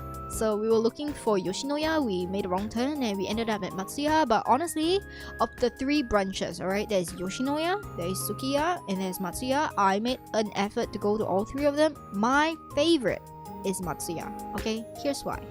Look at the amount of dressings that you can actually get. Self-help. This one here, oh my god, the stew was great. The salad and the set and everything that came was awesome. Drinks were self-help. The drinks though, it's interesting. It was buckwheat tea or something. It was delicious. And then this was my brother's. I was like, you eating kimchi jjigae, kimchi stew in Japan? He was like, yes, because it looks delicious. And he was not wrong. Okay, he was not wrong. But you gotta know, Japanese spices are really mild. So we had Indian food there as well, and the spices were really mild. Okay, it suits Chibi's taste buds, right? Because I don't like spice. It doesn't hurt me with Japanese level of spice. But, you know, my brother was like, damn, this is good. It's like more savory stew than spicy stew, but it's still pretty spicy after you eat like a certain amount of it. It's so freaking concentrate. Like, look at the sauce. It's so concentrated. They don't stinge. And I would like to point out that Matsuya is a fast food chain. If all fast foods had this sort of composition, I'll be the healthiest bitch alive, okay? I am not healthy because, you know, Singapore doesn't offer this level of nutritional balance in fast food, unfortunately, and it's expensive. Yo, look at this. And then this was lunch at a different place. Oh my god, where was this again? No, this was still in Nara. I think it was in Nara before we left Nara. Okay, we had lunch here before we left to Kyoto, right? And I had like what is this, stir-fried soba or stir-fried udon or something like that, but actually it's like Chinese crispy noodles. So yeah, I can't remember. And then my brother had this just rolled eggs with rice set. So it is very simple. And then we ate and we left because this was the only place that was open at 10:30, 11 a.m, something like that. Yeah, we walked the whole town for a long while. Also, this place had English menu, but the English menu had fewer items than the Japanese menu. So they also had like fried fish, saba fish, salted miso, and whatever not. Yeah, they had all of those nice stuff, but we didn't really have time to order that or translate. And this place closes as soon as the ingredients ran out. We wanted to go to the udon restaurant, which was across the hotel, but it's such a long queue, and it's a very famous udon restaurant, so we didn't get to try that. I definitely wanted that. This is the Japanese menu, okay? English one paled in comparison to it. I only had like what, 8 items? Okay, we're still in Nara here. Okay, and then there is this one here, which was the main temple, and I climbed up the wrong place because my brother was like, okay, you have a map, you're going to do the navigations today. as a like live training session. So I tried my best. We climbed up the wrong way, and yeah, we ended up at like no entry entrance. Yeah, anyway, we found the way through a different side, and this is the side temple. I think it's the side temple. You're supposed to buy tickets to get in the main place. But yeah, anyways, this is like the wishing walls and stuff like that, and then the wells and stuff. Yo, look at this flight of stairs. I burned so much calories climbing that. My knees also hurt, right? And then this is the pagoda. I thought I would go to the pagoda, but it was under construction. So, well, I mean, it was nice to look at from my room, but we couldn't visit it. So yes, and then there's like very traditional looking structures. Can you see that? I think this is original because look at the base of the wooden columns. You can see it's corroded. This is why I like Nara more. It feels a little bit more natural to breathe, right? And then there's that. Okay, this one here, I was curious, why is there a great bathhouse? We could not find that, by the way. Maybe it was sealed up or something, but you had to pay to go into the Kofukuji temple, which we did not because I don't have a religion, so I had no reason to go there. I was just there to enjoy the architecture. Although I kind of know why there is like a mix of religions. Buddhism is actually pretty widespread in the Nara region here compared to others which are more Shinto, because the founder of this temple was Buddhist and he did a lot of charitable things. Can you see right behind the great temple hall is a lecture hall? So they gave back then education, free education, and they advocated for females education as well. I think there's a female like university for female, like female university for something somewhere in the area as well. It's really amazing, like girls only kind of thing, you know. Yeah, they really fought for gender equalism back then, and it's come a long way, which is really great to see improvement. And this was the main gate that I spent 20 minutes finding because I got lost. Yeah, so I was like, oh, from afar, you're like, ah, such a small gate. No, it's actually not small. If I would have stand there, I didn't even make it to the third step of the lamp. Which my brother did take a picture, but I'm not showing you guys because I'm so short. And then, yeah, this is the gate. So it kind of looks like the original, like the paint and everything is all faded. They definitely had some reparations done to it, like, you know, touch-ups and stuff like that to maintain the structural integrity. But yes, so this is the park, and I was like so excited to see a deer. I was like, that's a deer! I did not touch the deer though because I didn't want to die. Some of them had horns, some of them don't have horns, some of them had horns that were cut off. So yeah, I didn't know what was what. This one's female because it didn't have horns. It was just standing there and staring at you. So I was like, hi, please don't come here, thank you. And on the way to the actual main temple attraction thingy, we saw this place that sells Buddha udon. It's like Buddha udon. I don't understand why you know, like, oh, okay, it's very touristy and everything. They were not open, by the way, because it was way too early. But then again, I was like so interested. I was like, oh my god, if I pass by this again, I have to eat here. We did not though. And then these are some of the things that are along the main street. Yo, people were actually jogging. I was like, why people are actually jogging in the cold? I cannot understand. And then there were all these masks, very festive, very touristy. And then there were like all these deers. We were following behind a group of Chinese tourists with their tour guides. And then I heard them say in Chinese, which I translate now for you guys. This is like the kindergarten for deers. Baby deers are all here gathered. So there's like a daycare. They said, I was like, oh my god, this is so true. Because all these are baby deers. I was like, dang. Oh, by the way, I just want to say, because of the number of deers near the main temples and the park and everything, please be very careful where you step, okay? I was careful because I was in my boots and, you know, I was looking at where to step so that I didn't fall. So I didn't step on any of the icky things, but you can see on the ground, even here in this photo, there are a lot of deer poop that my brother accidentally stepped on while we were going there. So yeah, please be just very careful with that, alright? And then there is this as well. Maple leaves, kind of maple leaves. This is a tree that is a little bit slow on the uptake, so it hadn't actually, you know, registered that, hey, it's winter now. No, it forgot it was winter. So that was what it is. There is something wrong with my VTuber. Hahaha. Oops. Yo!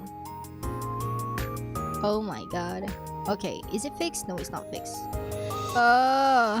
Why Why do you always do this? Okay, it's better now. Oh my god, I look like a freak back then. Okay, so basically the sign here tells you the deers are not tame. They are actually wild animals. Even though they know how to bow to you, which is not a lie, be very careful. They are usually gentle if you do not provoke them, and if you do not have this thing called deer crackers. Yeah, I saw like the kids who bought the deer crackers, right? They were attacked.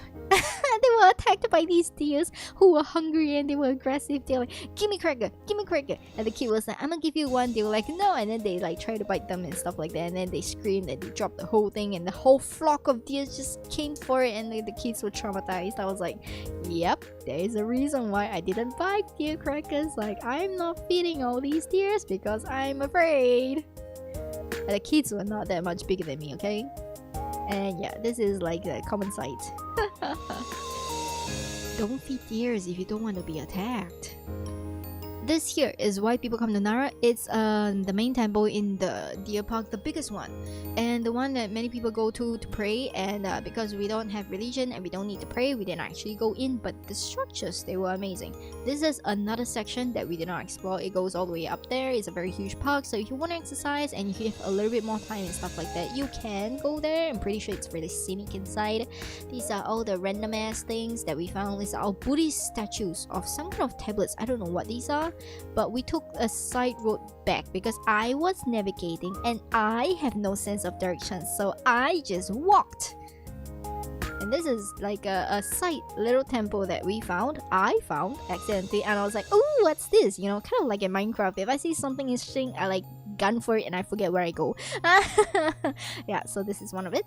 Yep, a little shrine. You still gotta pay to go in there, and it's like a little shrine of miracles. I would say if you don't really need to go in there and fight with all the other people and the heavy smell of incense, this little one is cozy. And then I had to get down this flight of stairs in the winter boots. I was like, oh no, there are no railings. Yeah, they made those stairs, by the way, for the sake of people like me and the grandpas who came to this temple to pray. They walked down this thing faster than I did, and my brother was like, hiya, such an embarrassment. I was like, shut up. So yep, this is a small town in here. There are like a lot of little restaurants, homestays, and even museums and parks inside this estate. So really, Nara is full of surprises. You just need to walk. You wouldn't know what comes up next. People live here as well. So this is how it looks like. This is like one of the back alleys in between the house. It's so photogenic, don't you think? And then yeah, this is like it was not open because it was like close to New Year. It was like what? Is it New Year's Eve or something? I can't remember. But yeah, it's like, oh my god. I was like, nope, we can't go in this. But it looks a lot better than the Himeji castle thingy with the landscaping that they had in here. So I was curious to see, you know, because they had the tea ceremony house and everything. Unfortunately, it was not open, and there was one like right beside this one as well. And then my brother was like, hey, you know, we can just climb in. I was like, what the fuck is wrong with you? Yeah, he was about to trespass, but he'd been talking shit the whole time. I don't even want to try. Okay, and then there's like this very old, I think it's a restaurant or something like that. There were like a lot of real kinds of restaurants with this kind of vibes. I absolutely just adore these vibes, but I can't imagine the cost of, you know, maintaining the structure of all these things. And like this is in town, like their local estate and stuff like that. It stopped being tourist attraction at some point of time, but we just continued walking. This was like their little shrine for all the people there who live there. And I didn't know, but they had traditional Japanese medicine. Ta-da! And like I said, a lot of these signs were hand-drawn. I was like, oh my god, this is so cute. They say they were closed for New Year. And you can see it's because the year of the dragon is coming up. So they drew a little dragon with an orange. It's like, Happy New Year, we're closed. Sorry for that. I was like, so cute. Let me take a picture. I don't know who is the one drawing all these, but I feel like you can just throw a stone, ask any Japanese people, and they will be like great at art or something. I don't know. I'm not great at art, but this is like, the case is so adorable. And then I found a purple kimono in the display. I was like, I have to get this picture. And then I took this picture because look at that little black car truck thing, the one with the wheel on the front. So I was like, what is that? It's like a utility vehicle. It's like a pickup truck, right? But it's way smaller. And yeah, it's so, and you know, the Japanese streets, they are so narrow. I was wondering like how the cars fit through them, right? But apparently the Japanese cars and vans were also made small for that very reason, so it's really interesting. This is a very interesting truck as well. Yep, and then after that, on the way back, we went back to the hotel after we had lunch, and then we were going back to the train station, and I stopped by here again because I was like, I smell something that calls out to me. So I had banana waffles, bubble waffles. They call it bubble waffles here. It's from Hong Kong, but I don't care, okay? If my brother can eat kimchi jjigae in Japan, I can eat Hong Kong waffles. So I had it with banana. It was nice, but it went cold really fast because it was winter. So yeah, it tends like, you know, not as crispy after a while. It was cold. It was cold, okay. And then this was on the way to Kyoto. So this shop sells bamboo goods, right? And do you know where they manufacture them? It's right behind. So their house, their factory, their shop, all in one area. I was like, oh my god, this is so neat. Like, look at all the little handicraft things that they do. So yeah, small businesses like that, they exist. Yep, so welcome to Kyoto. And then the Fushimi Inari Taisho something. It's like a random place that is across the hotel that we are at. Also, the hotel that we are at is like really new, and the structural integrity inside there, it looks great at first, but when you try and live in it, it's so not great. No soundproofing. The heat doesn't really work that well. There is a gap in the window when you close it that the winter air fills through, and it was just terrible. Also, behind this shrine is Aeon shopping center. I got my new pair of shoes here because I gave up with the winter boots. It was hurting my feet too much, and that pair of shoes cost like what, 15 Sing dollars, and it lasted me the entirety of Japan trip. It is so much worn out because of how much walking I did, but I'm so glad I bought that from Aeon. And this is all the light novels and everything that we saw on like one of the floors in Aeon. I regretted not buying my textbooks here because it would have saved me so much trouble in Tokyo looking for it. I did not know that Japanese textbooks were not readily found in every single bookshop. So yeah, I should have bought it here. But then again, if I bought it here, I have to carry that all around the luggage, which I didn't have space for. So I guess it worked out. Alright, this is the textbook that I bought. Like, I bought from elementary 1 all the way to elementary 6. So primary 1 and primary 6, grade 1 and grade 6. I have them all here, which I will be starting next Monday as a series while I teach myself and my friends how to do basic Japanese. If I can do this successfully all until grade 6, I will have no problems in Japan whatsoever. Okay, I might be a JLPT N4, but I'm gonna say the level of Japanese that I have is probably less than grade 3. Because it takes me so long to get the message and read and interpret, I might as well be like, you know, starting from grade 1 all over again. Yep. Anyway, so some of the things that we saw in Aeon is pretty interesting too. Yeah. Okay, so the next day in Tokyo, alright, I did not get any sleep at all that night because firstly, my brother was snoring so freaking loud, it was so freaking cold and everything. I had no sleep, so we went to climb this at like what, 6ish in the morning or something like that. Yeah, the sun was already up, by the way. Okay, I had no sleep. I'm doing this without sleep, okay? Please like remember, I am not slept and I'm climbing this. So Fushimi Inari, here we go. Right. And these are all the shrine things that we saw. Very rare, very popular, but you know, not really authentic. You get what I mean now when I say it's not as cozy as Nara? Yeah. So you have all these things that are not open, and the map only goes up until a certain point. It's like halfway through the mountain. Barely not even halfway through the mountain, you know? It's a very big mountain. We didn't climb all the way up because firstly, I had no sleep. Secondly, I just recovered from COVID. Thirdly, my period just stopped like 2 days before or something. So this is like, you know, there are no more spaces for any more wishes of people tying all these things. But yes, another stone lantern. And this is supposedly the tea ceremony house, but it's not open yet.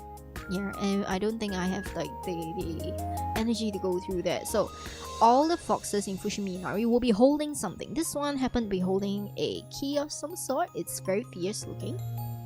And we decided to take an off path from the main tourist path because we wanted to see something else. Spoiler, we got attacked by a crow because I accidentally pointed at it and it started to It was a huge ass crow, okay? Okay, this one is going for an early morning stream. By the time we came back from the other side of the shrine, the mountain hike, it was still there with like additional friends. Like the ducks will wake after that, but no, this guy was first. And these are the petty fields. So technically petty fields, but it's winter, so it's a yeah, you can see for yourself what it is. And I saw this unicorn-like thing from afar, but it's actually a horse. You know the white horse in the Journey to the West that the monk rides on, which is actually a transformed sea dragon or something like that? Yeah, this is the one. I don't know why this is here, but it's here. It may be Fushimi Inari Shrine, but Fushimi Inari is not the only god that is here, okay? That's all I'm gonna say. It's very interesting. Which is why I'm like, yeah, and then all these gates, the Torii gates, the 10,000 gates, okay, every single gate has a carving on the back to say who sponsored it. And there are gates that has been removed, or gates that are broken, and gates that are waiting to be installed. So, if you ask me, this is not like a shrine to... I wouldn't say that the shrine here would grant you the wish that you want, but I would say this is a shrine that is good for Instagram, okay? This is the exit gate, by the way, so you're supposed to come out from this way, but I saw a lot of those influencers who were inconsiderate fucks. They were running up this path here, taking videos and everything, and it was just... yeah, I wasn't quite happy that they were inconsiderate, because the other side kind of looks like this. You have throngs of people just going up this thing here. So at the beginning, you'll see like a bunch of tourists, like so many people climbing up. But the higher you go, the lesser people you see. For a very reason, a lot of them quit halfway, like me. So yeah, the amount of people here on this side. And you can see, that is my brother with a backpack.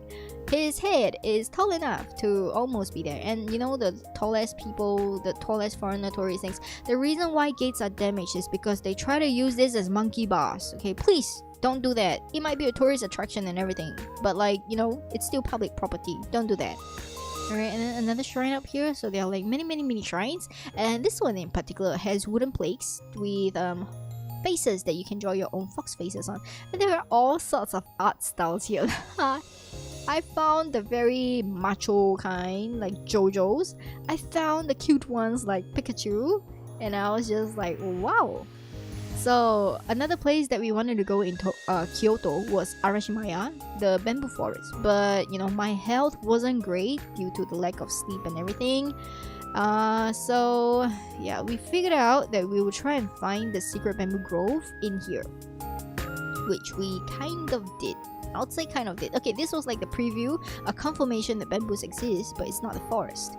So this is, yeah, another off path. It kind of feels like a graveyard, not gonna lie. It's made of stone. So you know the Torii gates out there in front, they're actually wooden, but this one over here, it's not wooden, it's stone. So I was like a little bit confused, like what is the difference between this and that, right? Also, I figured out why my VTuber is acting funny. It's because I keep moving out of the camera scale. Okay, yeah, back to business. Right, so these ones are like stone Torii gates. The reason being is because these are little family shrines. So people own these shrines, and you can see a lot of names. This one over here as well, it kind of looks like a graveyard of shrines. Again, not gonna lie, there's so many of it. It's like property management, but for shrines. A lot of them are not maintained, okay? You can see the moss, you can see the decay, the structure over time, stuff like that. And then somebody thought it would be nice to make a little stone prayer thingy. And this is where we got attacked by the crow. I got a point. Okay, so the story of the crow is that the crow, the huge ass bird, it was like from a tree, and then it came to a railing nearby and it just stared at us. And I was like, oh look, a crow, and I pointed at it. My brother smacked me immediately. He was like, don't point. And I was like, oh. Mind you, the bird was about from my face to my torso. It was that big, okay? And then we walked over, like we quickly walked past. I think the bird got offended because I pointed at it, so it flew, and then it attacked my brother because my brother was behind me. And I was like, oh shit. And then after that, the bird was like, huh, mess with me again, I dare you suckers. And then it flew off, and I was like, oh my god, I didn't know crows attacked people. Yeah, but I got crow trauma after that. That crow, he told me it was a crow, but it looked way bigger than a crow. I don't know. Maybe it was like a crow got the yategarasu or something like that. The crow with 3 legs or something like that. It was like a crow that understood or something. It took offense to me pointing it, and I was like, okay, I'm never gonna point at crows again. The ones in Singapore couldn't compare. He was like a very shiny, dark, and healthy crow, okay? And strong. The ones in Singapore, on the other hand, they kind of not so healthy looking. They kind of dull and everything. Yeah, and small. That one was big, really big, and actually quite heavy. So yeah, my brother got attacked. It was my fault. Yeah, these are more family shrines. Oh my god. And then this one here is like one of the scenic viewpoints. This is where we actually found the forest trail for like okay, if you are hiking, it's 17 kilometers long. This is one of the places that you can branch off to go hiking, right? But we found the bamboo grove here, kind of bamboo grove here, at the end of the pond reservoir thing. But all these are family shrines, and it was really nice because the sun was coming in just nice, shining through the leaves onto the lake. It was really scenic.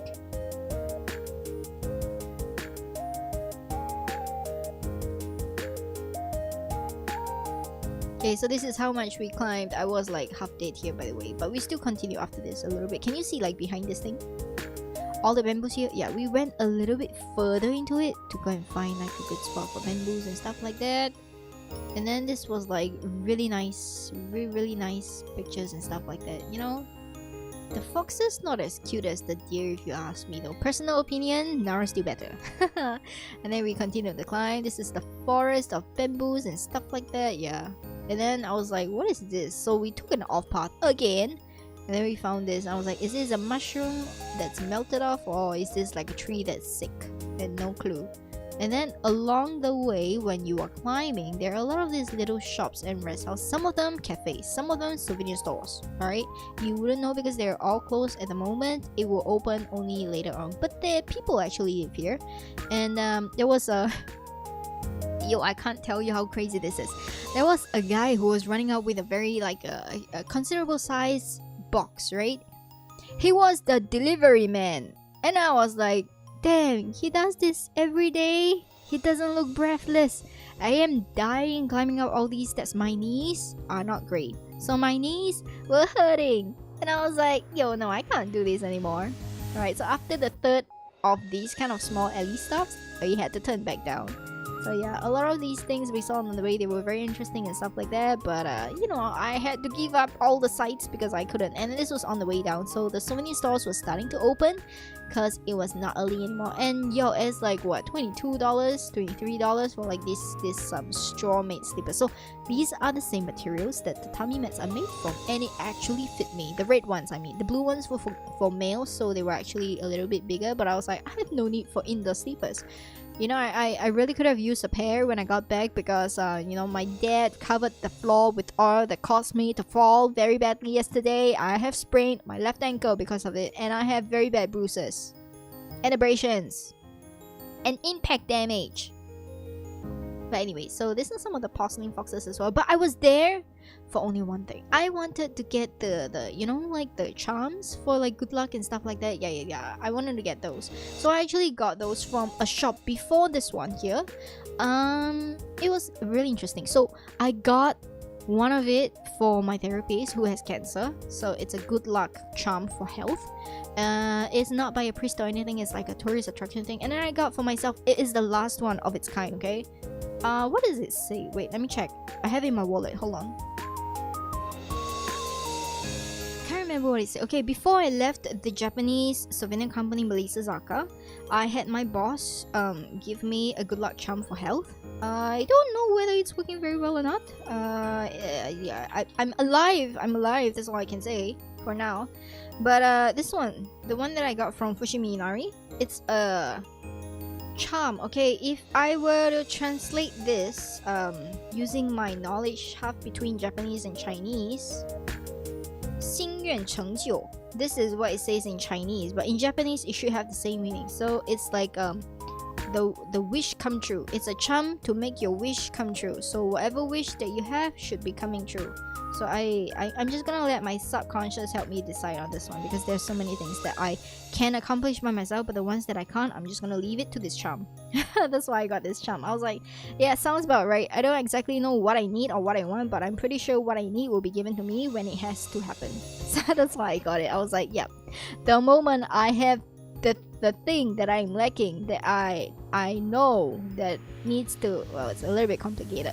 Things that I can do takes time and it's fine, but things that I can't, I need divine intervention, and that's what the charm is for, basically.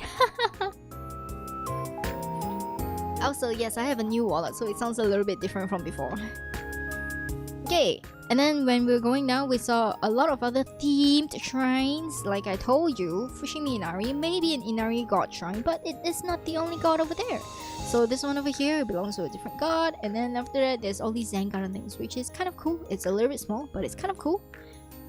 This one here is also another shrine with, I can't remember what this is. Registration hall for something. It's like a tour group. No, tour experience thing. It was like the traditional garden thing, or like Ikebana. I think it was the Ikebana one. I can't remember.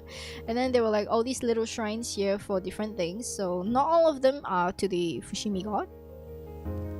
This is the mountain that we are on. And I don't believe it is short, because if I can see the entire city from behind on the mountain, this thing ain't short, okay? It's like we climbed a long way. No escalators. So you remember I said behind all these torii gates there will be carvings? Yeah, these are the carvings that I'm talking about. Which year it was made and by who it was sponsored from. And for what. So these are the little shops that were on the way there. I wanted to eat this. I wanted to try ame sake, and I wanted to try the croquet. I didn't manage to try croquet, but I got the canned ame sake at Daiso at a later part of the day. But like, you know, the croquet, I didn't get to try the croquet. I should have ordered it at Moss Burger if I knew I wasn't gonna get it, because it's too early for them. Yeah, Inari sushi, the Inari sushi, I actually tried it on the way back because we were having lunch. It was nice. It's also where I tried the fugu. But anyways, this is the Zodiac Shrine. So this is my Zodiac. Yay! This is my cousin. Okay, they actually painted it, like carved it really accurately to the one I saw in the zoo. I didn't know pigs had hair, but yes. Now I do. And then the Daruma dolls. I don't really know what Daruma dolls are for, but they kind of come in every shape, size, and color. And then this is lunch. So we have sushi. Yeah, I paid for the sushi, this one. It's about $50 or $60 for 2 people, because my brother was being considerate. We ordered the expensive one as well. I think we had like snow crab, we had puffer fish, we had raw horse meat, we had a lot of strange ones here. Yeah, and I got my Inari sushi here because I definitely wanted it.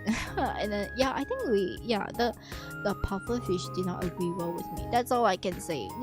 It is safe to eat, but my stomach not so good with, you know, different kinds of food. This is what they call the Kyoto special. I took a picture because it was so square. I was like, I've never seen a square sushi. The rest of it were normal. This one's square.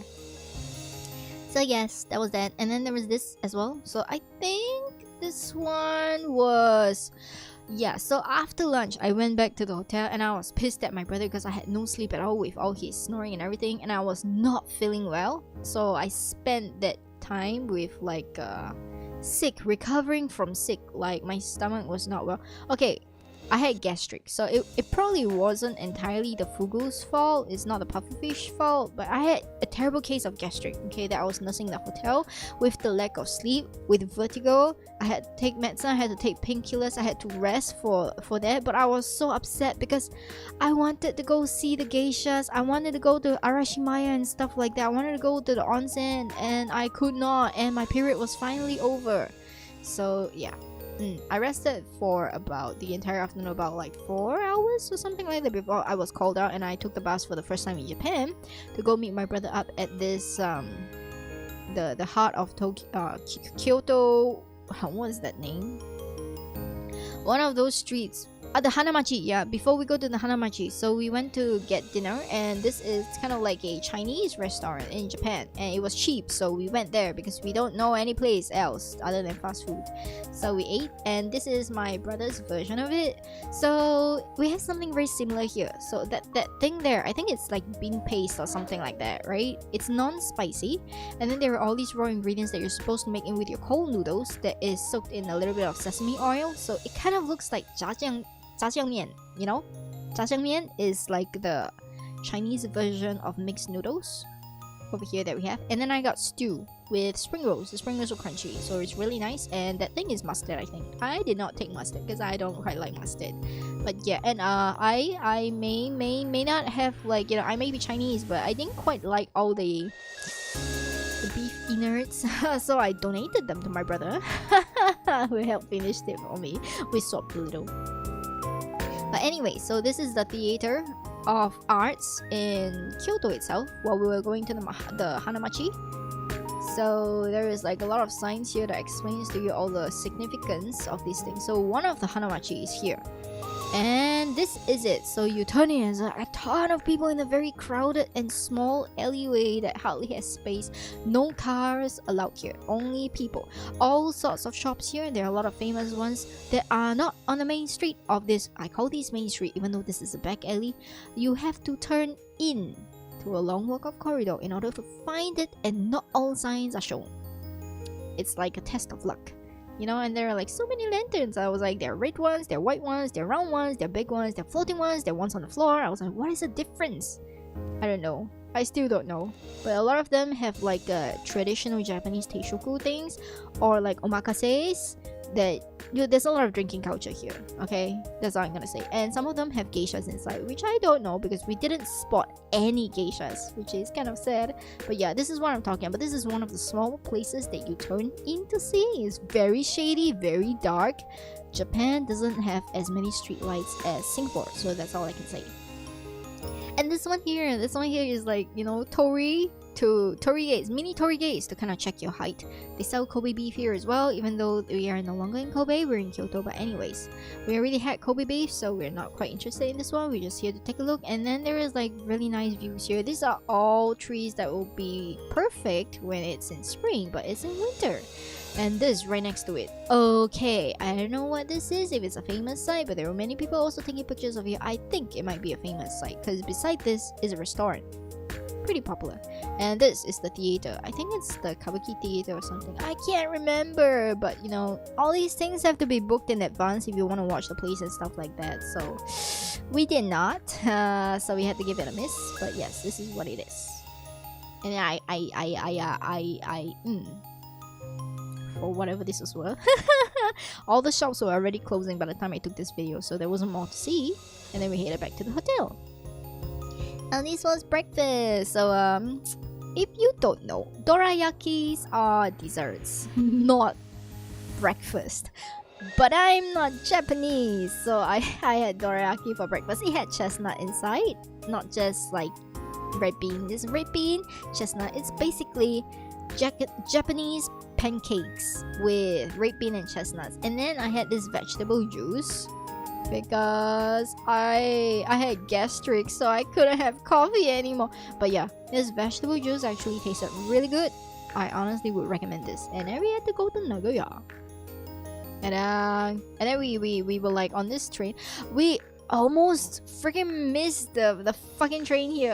It was like, oh my god, because we couldn't get in the train. Like how do I firstly we had to take like the express thingy, limited express thingy, and then we had to take the Shinkansen, and then we had to take the local train, and then after we had to jump several stations through this one. It's like the most complicated travel day ever. And we had to buy tickets, and the tickets were like, you know, they were like 3 different kind of tickets on the same station. And then we were confused, and there were time slots, and it was like 3 more minutes to boarding time where we bought it, and then we couldn't find the entrance. And then after that we had to ask people, and then the entrance blocked us, and then we had to like figure out how to get the ticket through this machine thing before we had to go through it. And then we had to climb a flight of stairs before we can get the luggage in, and we had to book the luggage seats. Yo, that was chaotic as fuck this day. I was panicking, my brother was panicking, I ran, I almost tripped flat on my face, and yo, it was not fun. It was not fun. this is how it is. So I was sitting with a family, like a mom and a dad and a child. So yeah, they were beside me. And actually, you don't have to book luggage seats if your luggage is like hand size carry and not like super massive, because look at on the top, you can actually put it up there, kind of like every other Japanese train, or it can actually fit in your seat. So we didn't know, and I had luggage, and my brother was like, yeah, anyway, there's no price difference, you just go. So we sat separately. Otherwise I wouldn't be stuck with kids beside me. But yeah, the kids were funny though. The parents were so loving. I was like, wow, that looks like a very happy and healthy family. Why couldn't mine be like that? PTSD, raised wrong. Anyways, right, so this is how fast the train was going. This is the Shinkansen. I was like, yo! And then my brother was like on the train texting me, because they had a Wi-Fi on the Shinkansen. He was texting me, he was like, hey, check out the speedometer that I downloaded on my phone. It's going this fast. I'm like, yeah, thanks. I didn't have to know that. Yeah, the trip not the same with my brother, but yes, so it's a very comfy ride. Also, if it's nearing lunchtime, I would suggest that you get train bentos before it, because you can eat on the Shinkansens. There are like tray tables and stuff like that for you. It's kind of similar to an airplane. You can bring your own food there, and they don't sell food, but there are toilets in there, so it's fine. And yeah. Also, can I just say, my brother being my brother, right? He was like, we have to find the cabin first before we board the train. I'm like, that train is leaving in 30 seconds. Get on. We got on. The door closed in like 5 seconds after. We were walking to our cabins to find it. Yeah, that was chaotic. My brother has no sense of urgency or danger or whatever, you know? He's just like, it's okay, take your time, we can wait. I can't wait. Okay, firstly, in terms of an emergency, right? Any PTSD survivors, any survivors out there with PTSD, you know that the flight or fight kicks in very quickly, right? And I'm in a foreign land. I don't know anybody. I don't know anything. So when that happens, I tend to run on instincts. And usually, my instincts are to fight everything. So I went on there, I bulldozed my way into talking to people who don't want to talk to me in order to get the information that I want to get to where I need to be. And that's how we survive, basically. Anything that my brother fails at, I carry on with luck and sheer willpower. That's how it is. So yeah, some of the sites that we saw. Okay, this one was already past the train in Nagano and stuff like that. So we're taking on the local. And you can see that the mountains there are very misty, so you know it's very cold. So it's gotten cold enough for me to actually wear the gloves and everything. And yeah, the first sights of snow. Like literally first time I see snow on the same day. Next day, skiing. On New Year's Day. Yo, and then the earthquake happened. My trip is so eventful. Right, so this is Myoko. Another emergency, right? So the bus, there's only one. Can you see? Bus number 1. And only one bus in the entire town of Myoko. Yep, and the bus only comes around every 1 hour. So we missed because the convenience store is a 15-minute walk, and it was like cold enough to snow, and it was raining. We had no umbrella.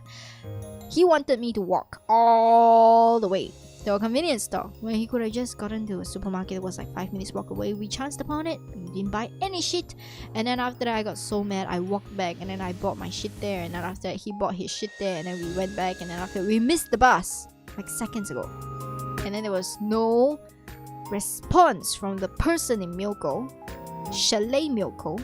There was no response or whatsoever from that person there for pickups or no arrangements. He was like, oh, just get a taxi. Do you realize how expensive taxis are? Okay, in Japan, you don't take a taxi ever in Japan, alright? And then I was like, I was just asking like the information center there. They told me that any kind of shuttle bus goes towards the town, so I can just hop on any of them. And the shuttle bus actually comes more frequently than the actual town bus. So I was asking every single fucking shuttle bus there, while my brother is just like, oh, we can wait for another hour for like the bus to come before we board on. I was soaked in the cold with luggage, trapped nowhere, no communications whatsoever, okay?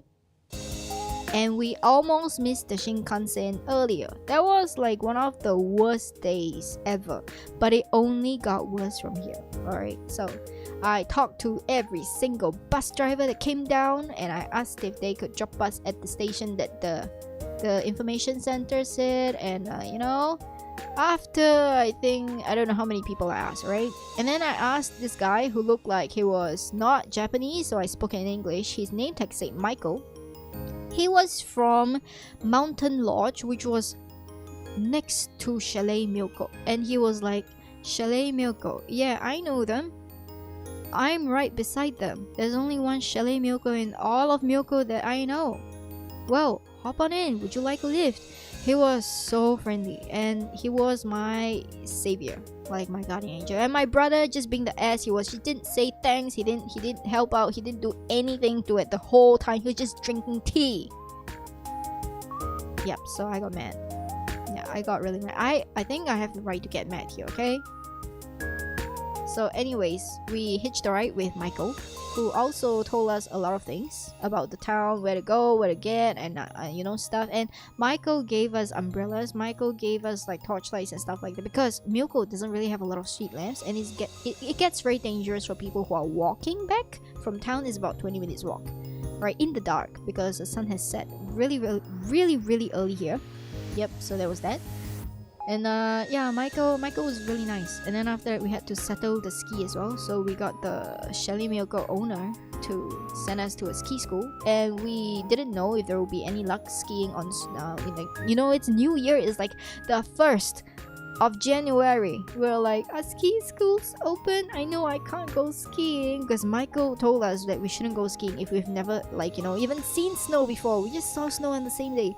They're like, you're not seen snow before, you're not skied, I don't suggest you go skiing, because even if you get the rentals and everything, you need to know how to get on and off the lifts from the ski station.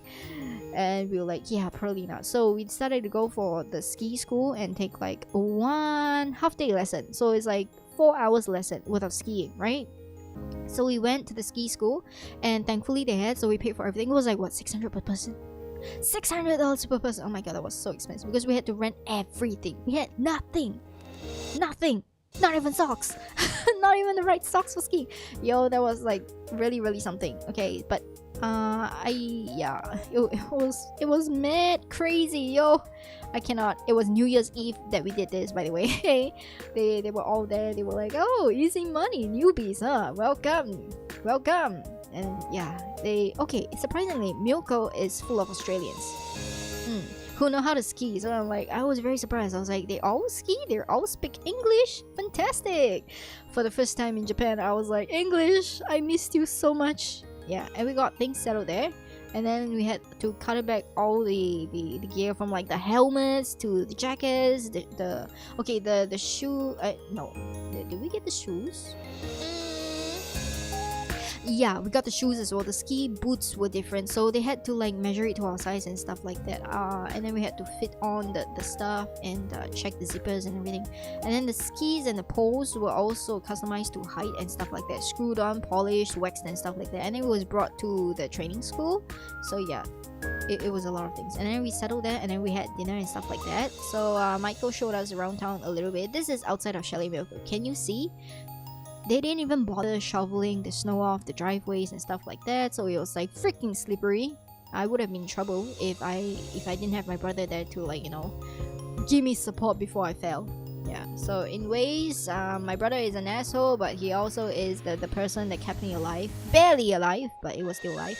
And this is the Genkan, so you can see it's very dirty. So like, I have a Roomba robot that cleans, vacuums, mops and stuff like that, but Chalet Milko did the same, except the place was still a pigsty. They had cobweb in the room, okay? A Roomba doesn't clean the cobweb. You still gotta clean manually. Like, you clean less on surface areas and floors, right? But you still gotta clean it manually. Yeah, this is a picture of my brother at the Genkan helping me out. And then after that, these are like, you know, okay, the room is really strange, because this is a share house kind of room. So there are like toilets outside of our room, but we wanted a toilet of our own, right? So the toilet is actually in the attic, and there's a spare mattress in the attic. It's very dirty though. And then there are like 2 single beds. The heating, there's a heater. Yes, there is a heater, but you know, at sub-zero degrees, that level of heater is not gonna cut it, right? The heater is right there beside my brother's bed. Do you see that? But because it's there and like it's 2 single beds, it was designed for a room with only 1 queen bed.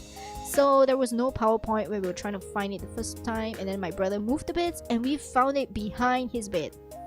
So yeah, it's not really, you know. And this is the very dirty mattress on the attic. This is the bathroom. It's kind of okay, except the door doesn't close and the water goes down really slowly. And I won't say they have a lot of things. Like for example, they have amenities at all the other hotels that we've been to before, right? And they provided like toothbrush, toothpaste, and stuff like that. So Myoko Chalet did not have all these hospitality stuff. Like they had the shampoo, conditioner, body bath, and hand soap. That's it.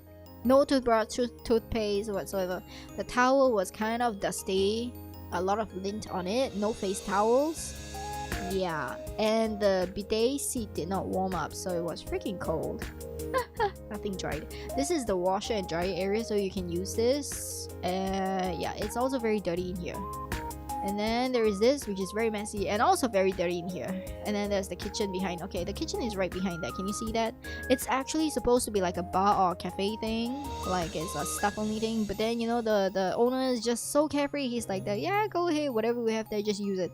Because he had no staff. According to Michael-san from like the mountain lodge, they all walked out last year. Yeah, I don't know how bad the conditions are, but judging from how this is, I don't think I'm surprised. This kind of feels like the owner of Chalet Myoko just getting a house in Myoko because he is a ski enthusiast. I can tell you he loves skiing, okay? And I can tell you that for sure because all the other guests here are also skiers. They are here for skiing only, so they kind of treat it like an Airbnb homestay where I do my own stuff. I go skiing for a whole day, I come back and I just like, you know, make myself home and stuff like that. I'm in and I'm out, I'm just here for skiing. So it kind of feels the same way with the owner and the two of us who are treating this like an actual hotel, not somebody else's house. We're like appalled by the quality of service here. It's not a, yeah, I should have like picked Michael-san's in, you know, but like I wanted to, but you know, he didn't have like a room with 2 separate beds. He even offered us a room if we didn't like Myoko, like the Chalet Myoko, but bookings.com already took the payment, so there's no way we can do anything about that. And it was so expensive. It was like New Year's Eve and New Year's and Myoko, the prices were tripled. Okay, the prices were tripled. But anyways, we were told by Michael-san that the best time for skiing would be somewhere in February and January. February, those are the best times for skiing. So yeah, whenever we make the trip to Japan again, somewhere in the future, definitely be looking out for Michael-san and Mountain Lodge Inn to repay the favor of helping us, saving us, and all that, you know, his hospitality. Dang, he married to a wife in Japan, Japanese and all. So yeah, and he's very hardworking. Michael-san, he's not just hospitable, he's also very hardworking. I don't know what the beef is with Chalet Myoko and Michael-san, but yeah, he's given up on Chalet Myoko because he's tried to talk to him, tried to help him, but nothing has changed, so he's given up. Yeah, I don't blame him. It's very difficult as well to work with someone like my ex-fiance. Unfortunately, it's a true blue Australian in Japan, a very rare sight. In any case, so that's Myoko. Hey, move it. Okay, so this is again a scene from Myoko and stuff like that. So these are the ski boots. Okay, this might be my ski boots. So you can see it's really small. I don't think it's the kid size. No wait, these are not my ski boots. These are my brother's ski boots. Mine is not here. Right, this is Myoko Mountain Lodge. This is Michael-san's inn. He gave us a lift to town and everything. So yeah, that was great. We got to explore town a little bit. This is Michael-san's Genkai. You can see how neat and how well established and structured this thing is. So it's very, very welcoming. He even shovels his own driveway, okay? And then after that, we went to a restaurant, which again, my brother refused to talk to people, so we have to talk to a machine. And these are the food, and I ordered omurice because, you know, as anime enthusiasts, we got these omurice things going on. And cafe owner seems to be an anime fan, which I don't mind, but because it was so packed, we had to share a table with this gentleman who was drinking sake and folding origami.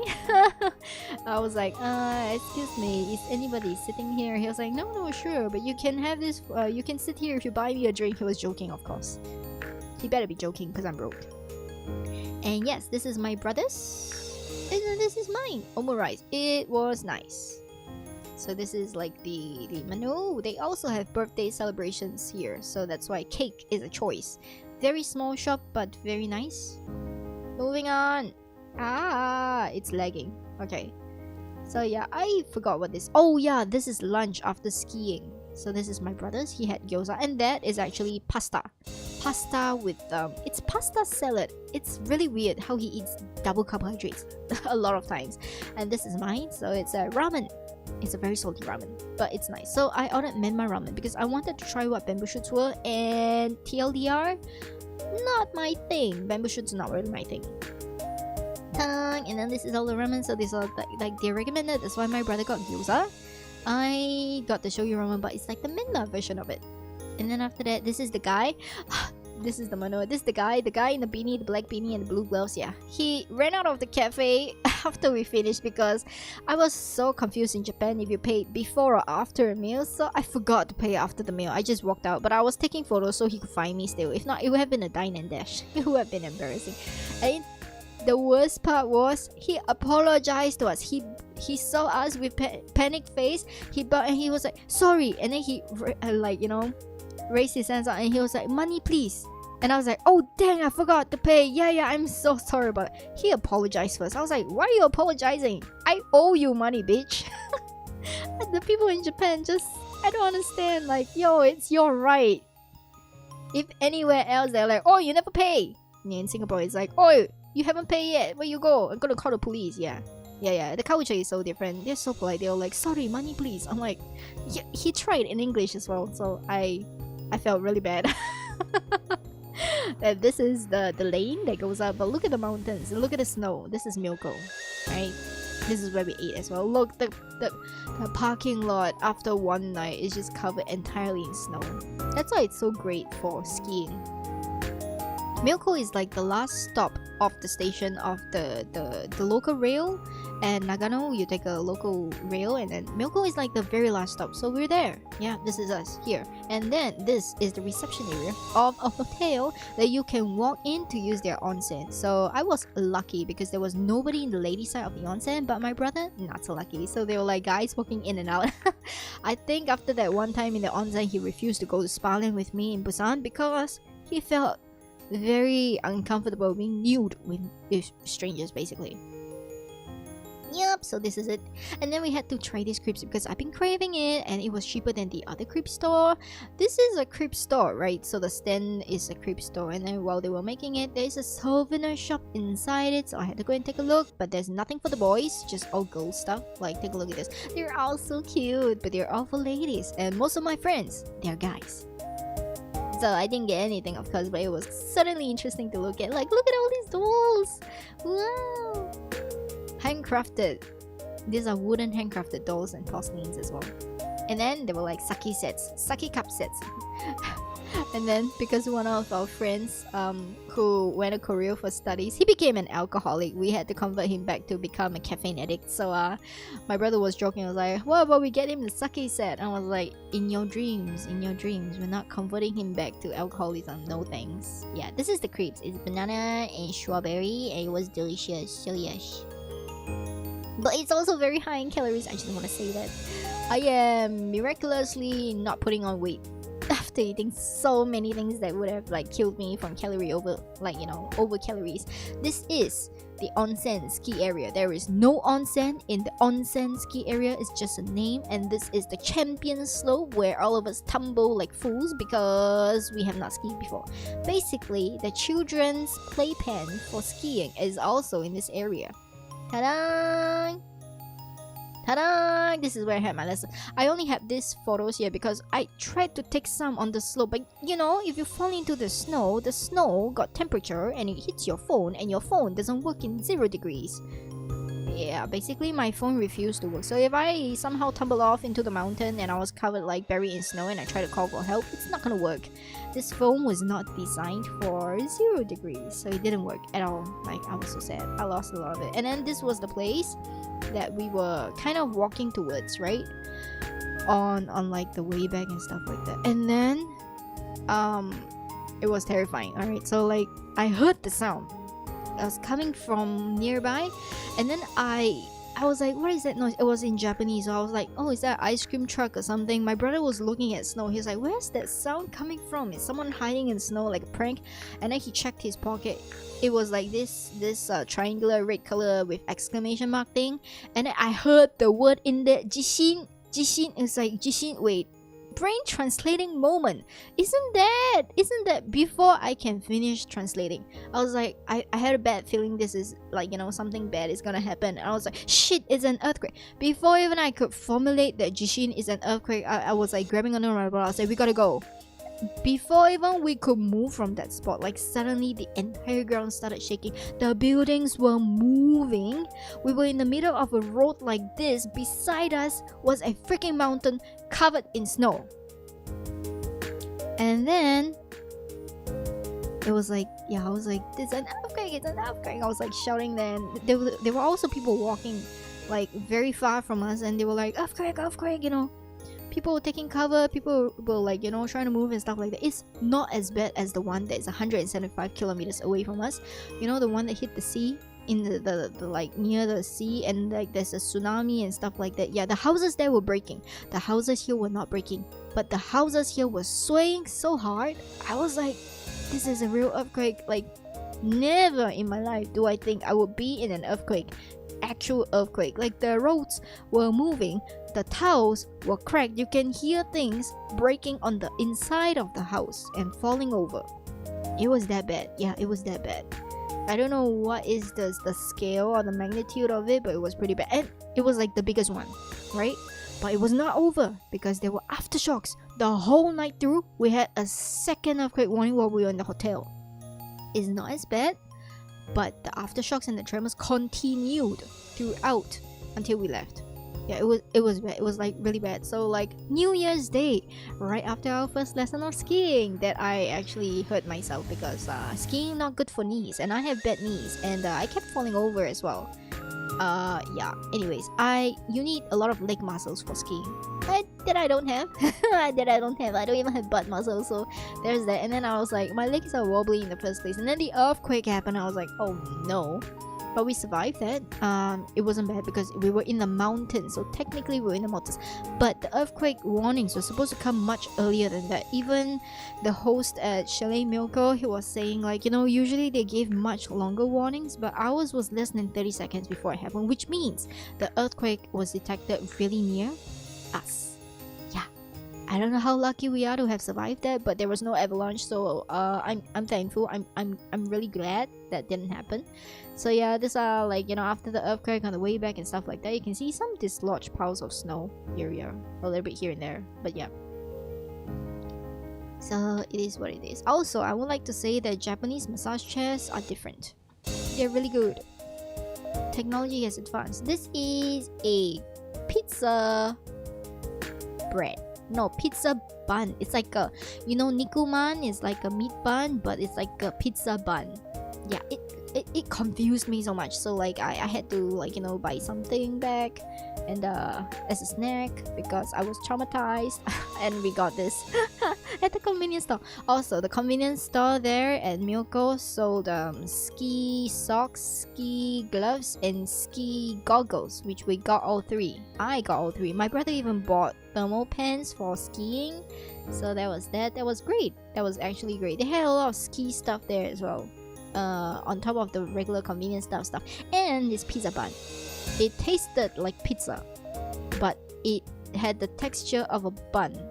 It's kind of weird, but it's good. It's weird, but it's good. And this was like the best offer that my brother had. It's like carbohydrates and more carbohydrates. So yeah, after skiing, I guess he got all the things he needed. This was my dinner, because I don't eat much. I was like, inari sushi. Yeah. And then I found this cowpiece.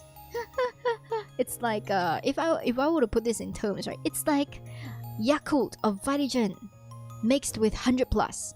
It's so weird. It's so weird, but it's okay. It's okay. It's nice. It's weird, but it's nice. And then vegetable juice again for me, because I'm still on coffee ban because of my gastric. And mini croissants that I got from the supermarket. I ate 2.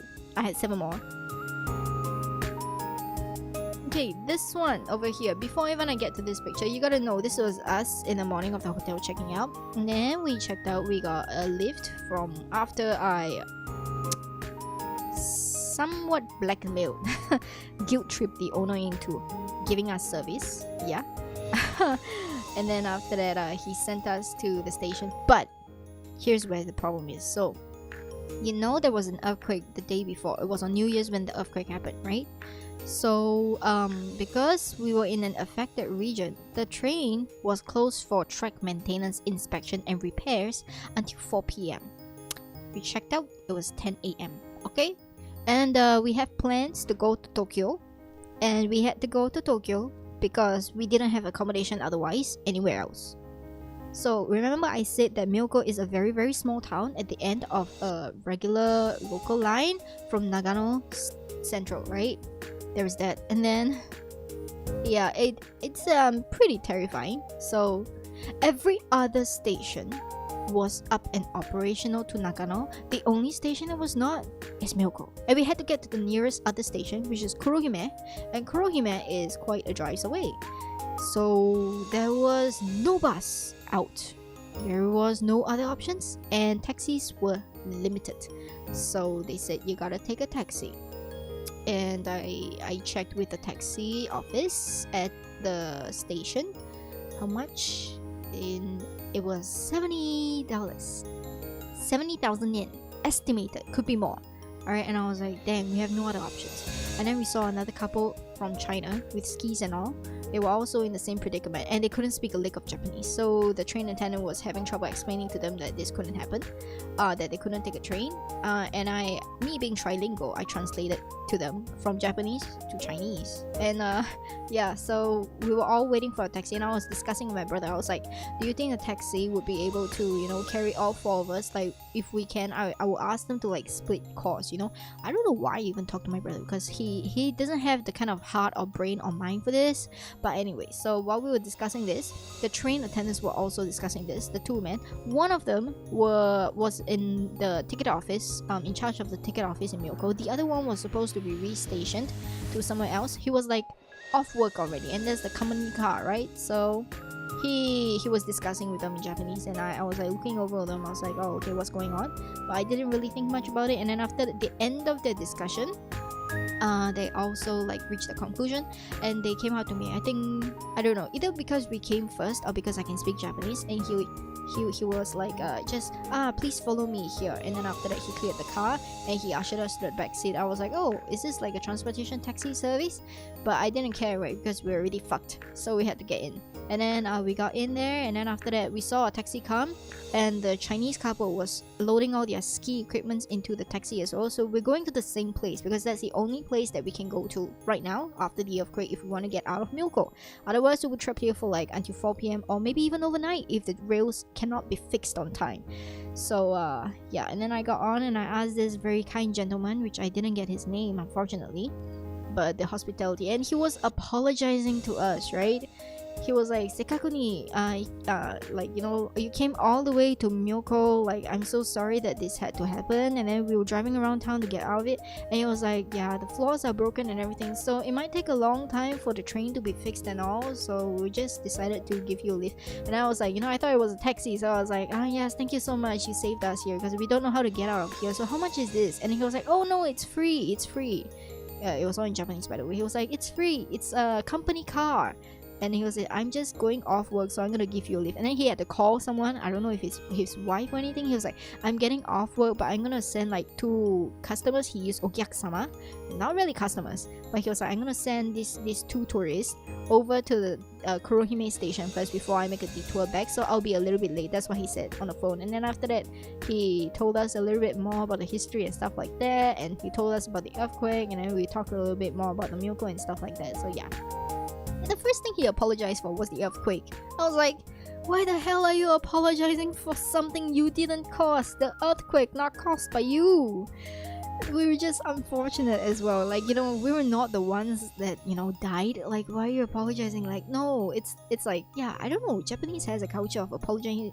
They apologize for things that they didn't even do wrong for. I'm like, why? Why are you apologizing? It's not your freaking fault. But yeah, I was like so freaking thankful. I was like, no, please don't apologize. I'm like, I am so happy that you're helping us here. I wouldn't know how to get out of here otherwise. Yep, so this is the site on the way to Kurohime. So the company of these nice people, Shinano Tetsudo. So the car also had Shinano in there. So yeah, and this guy, he didn't just stop there giving us a lift, you know. He checked the time on the car. He was like, oh no, the next train leaves at this time. I may not make it. I'm so sorry if you have to miss your train. He said, no, I was, and then both of us, my brother and I, we were like, no, it's okay. You give us a lift. That's enough. We can wait an hour. It's fine. You know, like as long as we manage to get out of there. Plus, you gotta know that we both broke as students compared to the couple in China who had the ski equipment and everything. Yeah, we broke as. So yeah, we were very thankful. And then we came down the car, and then we saw the driver. Once he locked up the car, he was running. We were like rushing to get the tickets, and there were like a stampede of people there. I bought the tickets because my brother couldn't read Japanese very well, and the money that he tried to put in didn't really work, so I took charge of that. And by the time I got the ticket and I was going through, right, and we had to run to the opposite track, it was a very long climb up the flaps. We saw this same guy who gave us a lift. He's a man in like his 50s or something, probably older. But he was dashing up the flight of stairs 2 at a time while my brother was carrying my luggage, running faster than me, and I was like trying to catch up with them, huffing and puffing. Yeah, and this train conductor guy, he ran all the way up and he told the train to wait for all the passengers. He stopped them because our trains in Japan, they are like manually operated. There's one in the front and one in the back. Like the 2 train driver compartments, they both are like, you know, manually operated by people. So it was pretty interesting to see that. And then he halted it. Like, I thought Japanese trains always left on time, and it usually is true, but this is the first instance of a manual delay, right? And because it is a manual delay for departure due to the unforeseen circumstances, they still arrived on time on the next station. It was amazing. So like, we ran, and then after that he halted, and then after that we got on, and then the other people who were behind us also got on, and when it was all cleared, the doors closed, and then we left. Yo, that guy even said, if you cannot board this train, please eat the station soba noodles, they are delicious. But we managed to board the train, and he single-handedly made the train wait for us, kind of, in a sense. But yo, this guy, if he's not dedicated to his work, I don't know what else is, you know. So from here we took another Shinkansen, so it's from Nagano to Tokyo this time. Yeah, it's quite a long one, you know. It's another train there. And then because I was hungry, and this is the Indian restaurant I was saying, right? So remember I ate Indian food in Japan? Yeah, this was it. So it's Indian food over here, and I ordered a salad. I didn't think it would be this you know, massive. And the rice here, it's basmati rice, and it was nice. It's supposedly tandoori chicken salad. It was nice. Japanese pumpkins are something else. I thought pumpkins were hard as heck. Nope, this one's not. It's sweet. And then my brother got the wraps. Yeah, so this was us in Tokyo. And then we had to transfer to another train to the hotel. It's APA Hotel at Senkakuji. So this is the Tokyo map. I don't know where I'm going. And then this is the Daiso. After we checked in the hotel, we went out to get to the biggest Daiso because we need to get some stuff, right? And this is where I did my grocery shopping as well. And I got the amasake here. So yeah, I got a lot of things. Look at all this. Look at this. Look at the tiny little round carrots. I was like, dang, if I could bring back seeds. I don't know if I can bring back seeds. I probably can't. But yeah, this gardening would have been a hobby if I was in Japan. Man, this is so great. And then I saw this, and I was immediately reminded of my Japanese student in Chiba who was recently bitten by a poisonous bug. Oh my god, at an airport. But yes, she keeps bugs. And I was like, what kind of bugs are poisonous enough in Japan at the airport to, like, you know, hospitalize her for like a week or so? Maybe more than that. Her parents doesn't even have update because of COVID restrictions, can't visit and stuff like that. It's pretty bad. It's poisonous. So like her mom showed me a photo where she got bitten, and then her whole leg was swelling up with like a lot of purple blotches. It's, well, I don't know what to say. Japan can be scary at times as well. And then these are pet clothings at Daiso. This is a tomato culture store, so they have a lot of things. So if you want a DIY home interior, Daiso is your place to go. They have really great aesthetics and really great designs. Ta-da, ta-da. Alright, and this is like, you know, for figurine collectors. Yeah, they have all of these as well. We got my friends some of the things from Daiso as souvenirs because we broke ass as well, but we wanted to get a little something. And then this was, I think, dinner. Yeah, it was a ramen restaurant. I didn't know it had that many calories, but yes, it did. It's over 1,000 calories, I think. And I did not get the set and everything. I just got a bowl, and the bowl was like freaking huge. It was the size of my face times 1.5. Yes. I just want to say this is huge. I was not expecting, because people told me, right, that Japanese food portions are really small. That's a lie. I can't finish my meals as usual. Yo, Japanese food portions are not small, okay? It's a lie. It's a lie. Mine is wonton and chashu, and this ramen store is known for making their own chashus, which is great.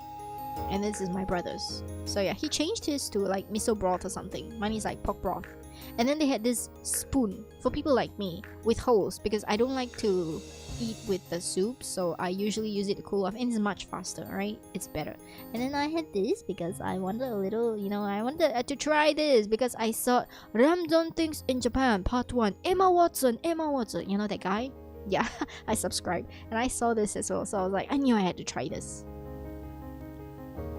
New. Okay.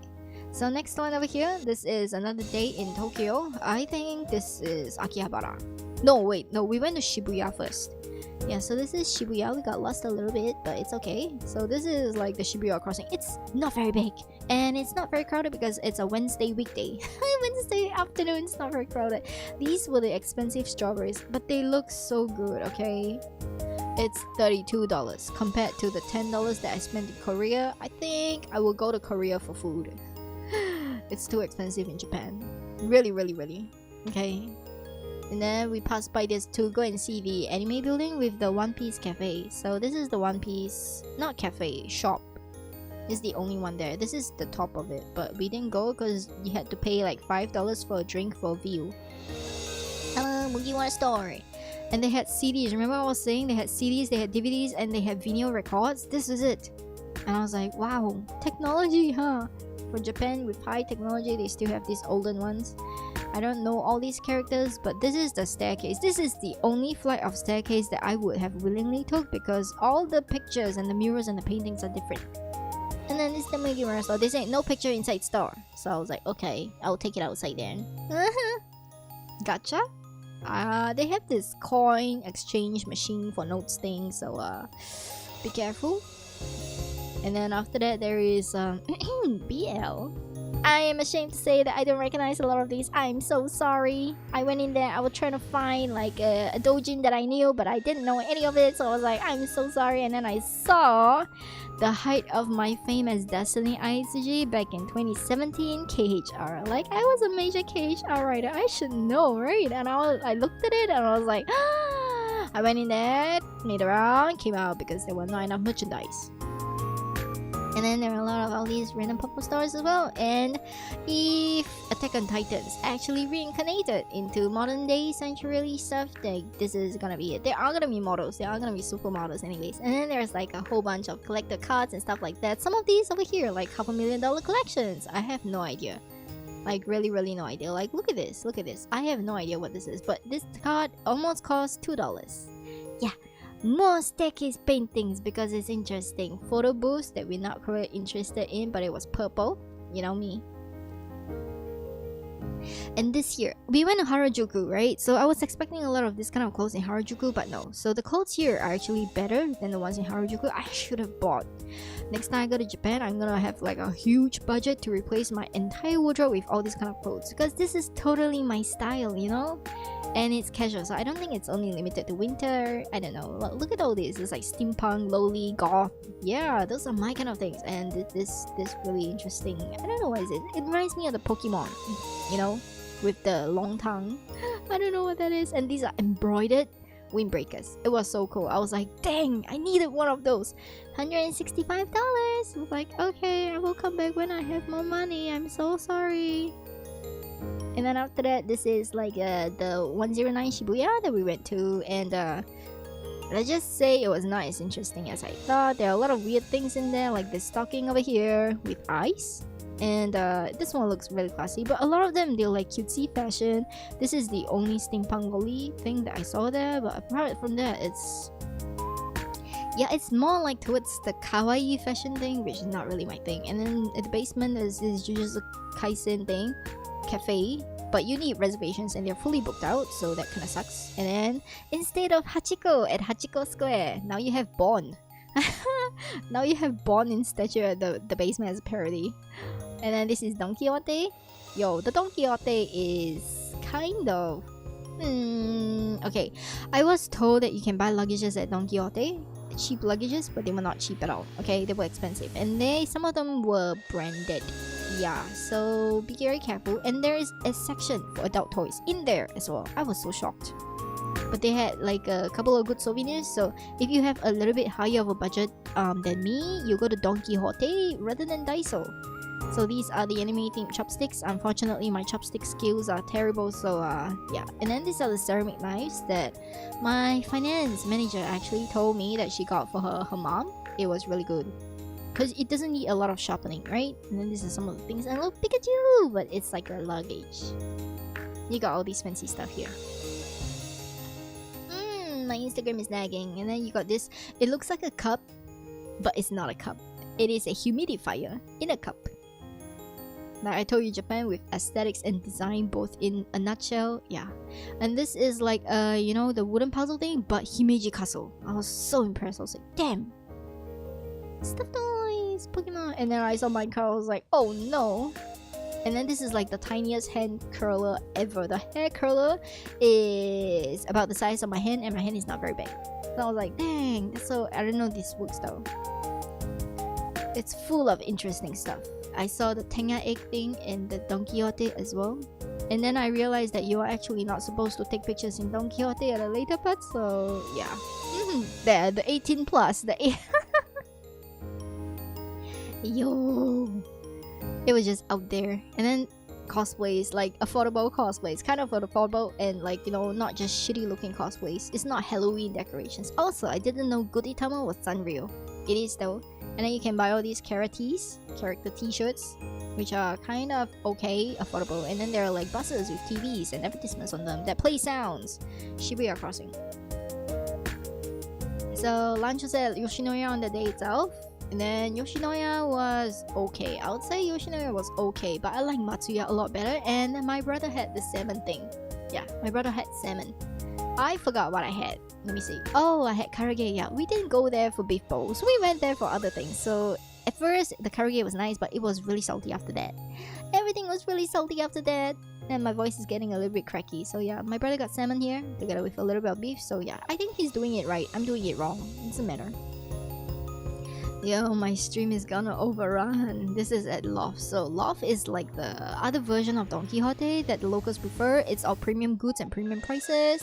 These are some of the things that they sell in there. This coffee grinders. Yo, I would have loved that. And I lost a lot of pictures here because my phone started bugging out after I had like, what, 800 pictures? So yeah, it sucks.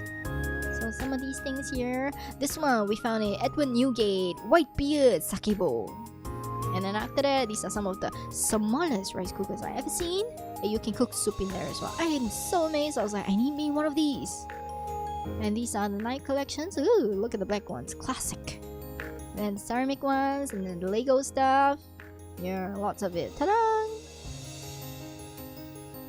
So these are all in Loft, by the way. I would say if you want a souvenir that's a little bit more, you know, classy, go to Loft. If you just want touristy stuff, go to Don Quixote. And if you don't have a budget, go to Daiso. So these are some of the things that they have in there. There's like AI table.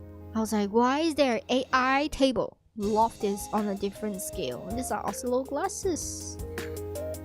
I took a video because I was like, oh, obsessed. You can just watch this for hours. And then this one here. Don't really know what this is, but I've seen a lot of this, you know, like photographers use this behind the photography scenes and stuff like that. And this one here, it's like a financial planner for calendars. And I was like, damn, I need to make me one of these as well. So it's guaranteed for you to save $1,000 in a year. Me at the back of my head after learning financial planning. Is $1,000 a year in savings even enough? No, with the rate of inflation, it's not gonna be enough. Anyway, this is a very popular anime that's coming out. I absolutely adore this, right? And yeah, they have a pop-up exhibition there, but we were lucky to catch. So I took some pictures. They have merchandise, which I didn't buy because I was kind of broke. Shinjuku Love, yeah, that was it. And then after that, I saw this one, but I didn't go in because I don't know my Disney princesses enough. And then I forgot what this is. Oh yeah, Tower Records. We didn't go in there because I didn't even have a CD player, right? And then yeah, this is on the way to Akihabara. I think this is the screen that the 3D things happen, right? And then you see all the people just ignoring the 3D things. Yeah, in real life it doesn't look that impressive, but if you get the right angle, it probably would work. And then I stumbled upon this thing in Harajuku. There are a lot of cafes, but there are not a lot of clothes. Yep, see? And I was like, oh my god, they have a Pokemon cafe? And they were like, yeah, we have mouse, we have hamster, we have all this good stuff as well, but I didn't go down. And then yeah, this is in front of our hotel, ABA Hotel. So this is a random shrine that people actually go to. This is another anime store at Harajuku actually. It says Shibuya though. Why? My Instagram.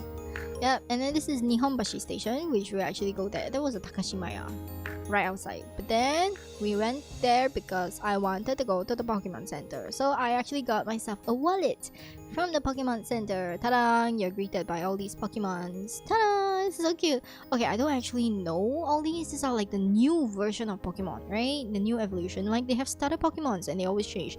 The only starter Pokemons I know: Bulbasaur, Venusaur, Squirtle, and Charmander. Yeah, I think those are the ones. The basic ones, you know, the very beginning. Oh my god, I only know those. There's so many variations, so these are all stuffed toys. This one looks a little bit scary. They're really well made. This is my favorite Pokemon, so I got a wallet with Eevee on. Regular Eevee, it's yellow in color though. No, and then there's a Pikachu that's sleeping. It's so cute. And then there's a Ninja Pikachu. Just pick a name. And then there's P-Block that's sleeping. I was like, oh my god, I want one of these. Then I have Dasology though. Dang it. Ah, so cute. Ah, these are the big ones. The ones that you can use as a body pillow as well. Wow. So adorable. So freaking adorable. Yo, my Instagram is also lagging. And then we have P-Block. And then after we have all these. So if you want a more practical gift from the Pokemon store, they do have some of these things. Some of this for kids. These are tote bags with like a semi-invisible print. And yeah, and then after that I got this. Look at that, that's mine right there on the top shelf. You see the Eevee and the wallet clutch. Yeah, I got that. I was like torn between the Pikachu one because I like the brown, and that Eevee, I'm like, why couldn't the Pikachu be yellow and the Eevee be brown? That would have been perfect. But no, I was like, yeah, I got the Eevee. And then it's all the card holder things and purses which did not fit, and some of the display stuff that I absolutely do not have place for. Excuse me. And then these are like these are socks that have pop-ups of this. I'm like, yeah, probably kids will wear this, but I can't. And yeah, kid socks and all. It's so cute. But these are more practical versions of the souvenir gifts if you truly want to get them. There are cups as well. Also, not all of them are ceramic, to my surprise. So there are also plastic and wood ones. Thankfully, yeah, look at this. These are wood, these are plastic plates as well. For people as clumsy as me, these are godsend. And then there are utensils with Pokemon. And this kind of looks like for children. Again, chopsticks, a big thing in Japan, which I can't use chopsticks well. Pokeball. And snacks. Okashi! These are like potato snacks. Yo, potatoes are a thing. Ta-da! More Pokemon. These are like the displays while we're going to the cashier, and then we finish checking out, and this is the Pokemon Cafe. Also requires reservation. A lot of these tourist thingies require reservation, so don't be surprised if you go there and they're like, oh sorry, we can't take you. Yeah, you need a reservation for that. And then this is Takashimaya, which we tried to find the luggage, but it was so expensive and then we got lost. This is the buildings, like the business district thing. It's so big. Takashimaya had like 3 different buildings. This is the Nihonbashi, which used to be a fishing trade route in the river, but now it's a river cruise. Ta-da! Fish market. So it used to be like that. And then, yeah, I don't know what this is. It's like a viewing place for the fish market. Yeah, now this has become like a tourism river cruise kind of thing. Yep, that's all. And then we got to the station. And then we got to like the, we were walking over to Akihabara, and then after that taking the train and everything, and then I saw like this really interesting stuff. So I don't know what these are, probably just architectural designs, or why is the bricks coming out like that. And then these are rental scooters, but apparently you need the app, so we can't do that. Wait, no, before even we get to Akihabara, yeah, I was gonna try and find my books. So I found my books, but not the kind of books that I wanted. I wanted textbooks. Again, another cute hand-drawn sign in the vending machine. Yep, ta-da! So I was in Jimbocho, okay, because they had like a whole row of old books and stuff like that. So I was gonna find books there. I thought I'll be able to find textbooks, but no, there are book hotels here as well. Definitely will be back when I know how to read. This is Kitazawa bookstore. They have like a lot of rare collections here, but no textbooks. I got 2 books from here actually, like a grade 3, grade 4 kind of level book. Yeah, I got those because those are the ones that I can barely read. So hopefully when I finish learning my Japanese, grade 1 to 6, I'll be able to read them properly. Yep, book tower over here, we saw them. The Anyaya Bridge, and then this is the book tower. Okay, realize they say Japanese textbooks, but those are international Japanese textbooks that I don't like because they don't really teach you well. It's the JLBT version, so not really my thing. But yo, I saw a lot of spoilers in this place because they were all like novel billboards and stuff like that. I was like, dang, let me read my manga in peace. Some of it I know, a lot of it I don't know. They have really old ones as well. And the most interesting part, all these are signed by the authors themselves. They came here and I was like, dang, actual stuff? Yeah. Ta-da! This is a major spoiler. I was like, dang, I didn't need to know she was a child. This is pedophile. Yeah, this is grave robbery. But yeah, I saw this and now I can't unsee it and I want to unfollow it. I cannot. And then there is this as well. Okay, so we got into this very nice under the bridge restaurant thingy where you had to take off your shoes and you order from here, and they were like, last order in like 20 minutes, you have to order before that. I was like, okay, I just want to eat. And we got in here, we got food. I got fish. Like for the first time in Japan, I came and I got fish and it had bones. I was like, no, not like that. My brother had soba, so it was kind of nice. And soba and rice, I think. Was it rice? Yeah, he had double carbs as well. Look at how much carbs he's been eating. This is Akihabara. He was trying to find a figurine for his friend. And this is the place that I visited alone the day after because my brother didn't want to come in with me. This is a adult store. All your sex toys are here. And as a writer who has been writing under different names for those kind of categories, I needed to know the actual stuff. Trust me when I say I was mind blown, okay? I went there alone and I saw a lot of people in there as well, mostly guys. And yeah, okay, let's start from the top. I went to the top floor, right? And then I went to the costume sections. They look like actual cosplays, right? It was so good quality and they were so expensive as well. There was one that I would have gotten for myself because it was so pretty looking, except it was like $200. I was like, no way in hell I'm gonna get that money here. I'm broke, but I might be back. And then after that, they were like different kind of toys. There was even a very professional sounding flowchart of what kind of toys you're looking for. Are you single? Are you for couples? Are you for like casual use, one-time use, disposable, non-disposable, battery operated, not battery operated, USB, non-USB? What do you feel most sensitive for and stuff like that? Yeah, it was a whole psychological test, but for sex toys. So I was like, wow, okay. And then after that, I went down. Okay, the one thing I didn't know was that flashlights had different resistance levels, and I was like, okay, that's interesting. And in order to sell these flashlights, they cut it open so that you can see the halfway view of it, like the x-ray version of it. Inside, it is manufactured differently for every single one. I was like, dang, there's a grip level and difference in design. I didn't know that. Now I do. And then there is all this. This is the place that my brother found the figurine that his friend wanted. It was not for sale. It was by lottery. And I was like, you guys are crazy. And then after that, there is this place here. So this is literally the heart of Akihabara, and we went in all these buildings here to go and check out for figurines and stuff like that, which apparently not really my thing. Figurines are not my thing because I don't have a lot of space for it. So yeah. But yo, I was trying to look for like the animal cafes. I was trying to look for the maid cafes. It was so hard. I only managed to find it by myself after I travel alone. But yeah, gun replicas, these are like gun hobbies. Okay, I see the replica now, but I got to fire the actual thing in Busan. Okay, so some of these figurines are like really well made. $600. Some of it was so expensive though, so expensive. Oh, the mini ones. The one that I wanted to buy was out of stock. It's not here. It's Kanda from Diggerman. It's like the mini ones, you know, the mini ones that I was thinking of putting it on a bag or something. Nope. No luck, no such luck. It was out of stock. I was so sad. And then this is like Akihabara. We can see Genshin is a thing here. So look at this. It's like One Piece. Look at it. Look at the price though. It's like the Joy Boy is like what, $98 because it's a limited item. And I was like, yeah, I don't blame you guys, but it's way too expensive. No.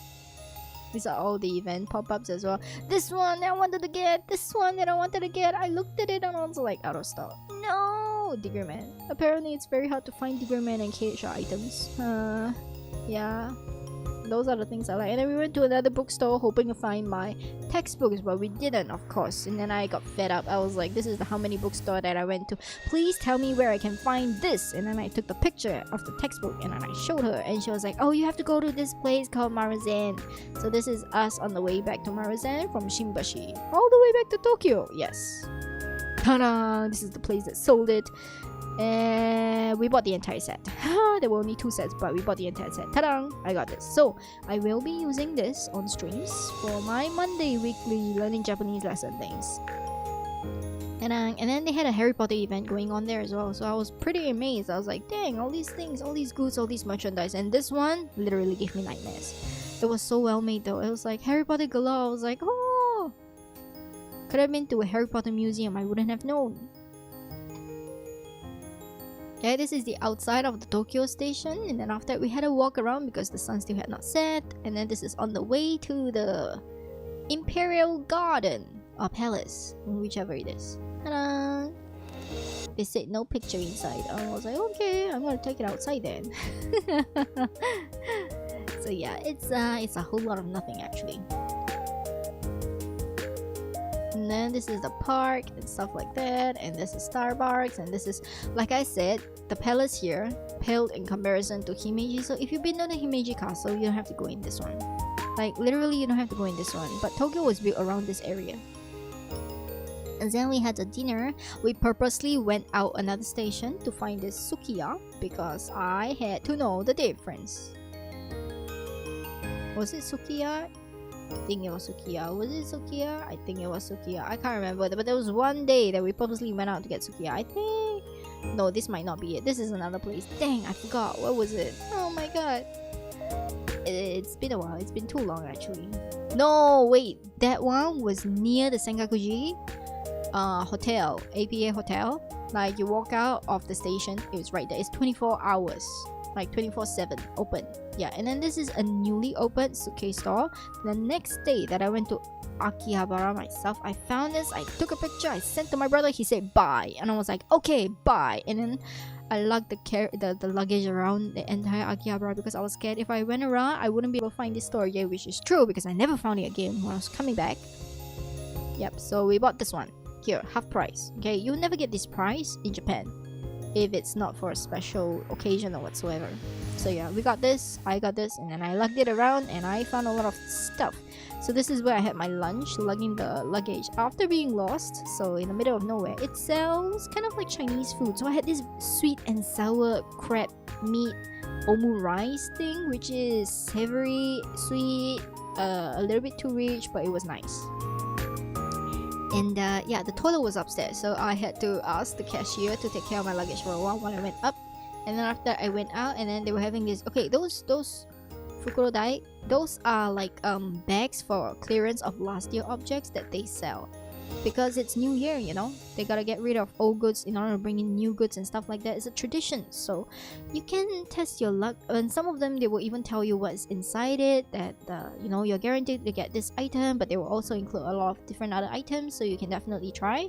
It's a New Year thing. And then I saw this piano here. I was tempted to play. It's you can play it, but I felt embarrassed because my shitty piano skills after 6-7 years of not playing it seriously. Yeah, in public space, not quite. It's Yamaha, by the way. It's the exact same brand of mine, but I think this is a U3. Mine is a U2. And then there is a cat cafe. So I saw it from outside. Okay, you don't have to. Okay, the misconception is that you go in there, you pay for an hour, right? No. You can go in there, pay for 10 minutes, and then come out. So not all of them have food and drinks. And if you just want to spend time with cats and take pictures, yeah, you can just pay like a $5, $3 fee, go in there, take picture of cats, 10 minutes, come out. Yeah, it's probably better. And for people like me with fur allergy, it's probably the best. I didn't go in though because I had a luggage and I didn't want to lug it around. So I went in search of the Fukuro Cafe, like the Owl Cafe, and I found it. It's by reservation only though, so it's kind of sad. It was also a little bit difficult to locate this in Akihabara because it's not on the main street side. You have to turn in from a side street to see it, and it's not open.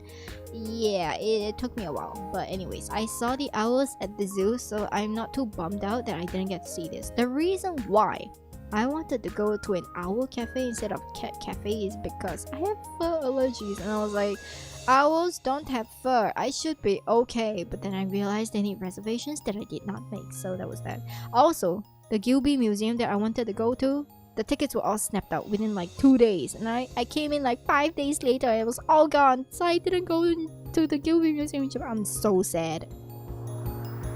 And then there is a Rabbit Cafe.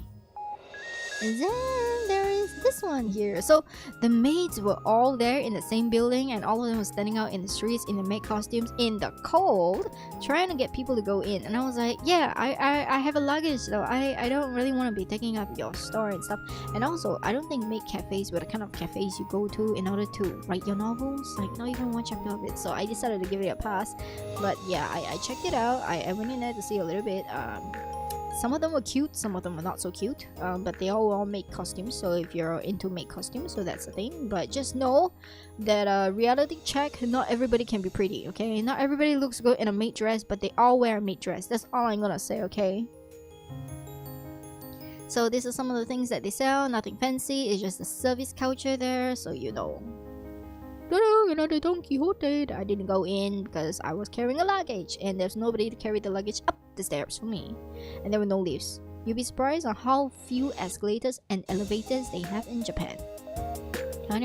So this is Amiyoko. This is the next day that with my brother we met, because he was like, we have no place to go. But before even we got to here, it's actually time skip 2 days, because the day before this one, I wanted to go and I dislocated my wrist by tying my hair in the hotel. Don't ask me how, but my health was already hanging on the hinges when that happened. So I was confined to hotel bed rest for that day, which I crashed a lecture. University lecture, because they sent me the wrong dates and the links, It's a live lecture for the January intake, but I was a February intake, but I still received the January intake material, so I just went for fun because I dislocated my wrist. And yeah, it wasn't that difficult. But anyways, after a day of bed rest and going to Daiso or something to find me a wrist guard that didn't work very well, I was able to recover properly enough so that I can go out. But it still hurts though, it still hurts. Yeah, even until now, because temperature, air pressure and whatever, no, it's still not fully recovered. This is the Amiyoko market. So Amiyoko market, after that I came out, so there were a lot of things in there. We bought stuff, like this is the bag shop that I really like. It's D. Kelly. And everything was on like a discount or something, so every bag in there was $30, and I was like, hell yeah. So I bought one, my brother bought one, and the design was really different from the other design. So normally you have bag straps going down from the middle outwards, which is not so good for weight distribution. So here they leave a little gap in the strip before the sewing so that it goes directly towards your shoulders instead from the middle of your neck down outwards. That's the difference. So yeah, I think all the little things in the design compartments in here makes it work. So it is like a very well designed bag that was manufactured overseas to lower the cost for Japanese people, and it's a great deal, like a great bargain. So we bought that, and then yeah, we had lunch somewhere as well. So there are a lot of anime cafes here as well. This one shocked me. I went there and I was like, in the middle of the street, there was like market and live seafood. I was like, wait a minute, is that real? Because I never seen no tentacles like this red before. So I think they put some kind of like seasoning or preservative on it. But the thing is real. The thing is real. It's like $55 for one of these. So yeah, and there was like major crabs out there. They sold the head of the crab and the legs separately.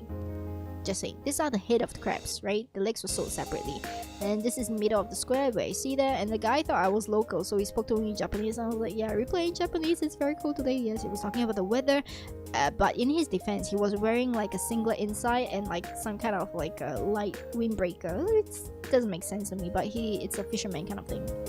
And the whole street in there also has similar seafood sellers and like restaurants. So we go to one of these. They actually share ingredients with one another. So this is the chiraishi don that I got.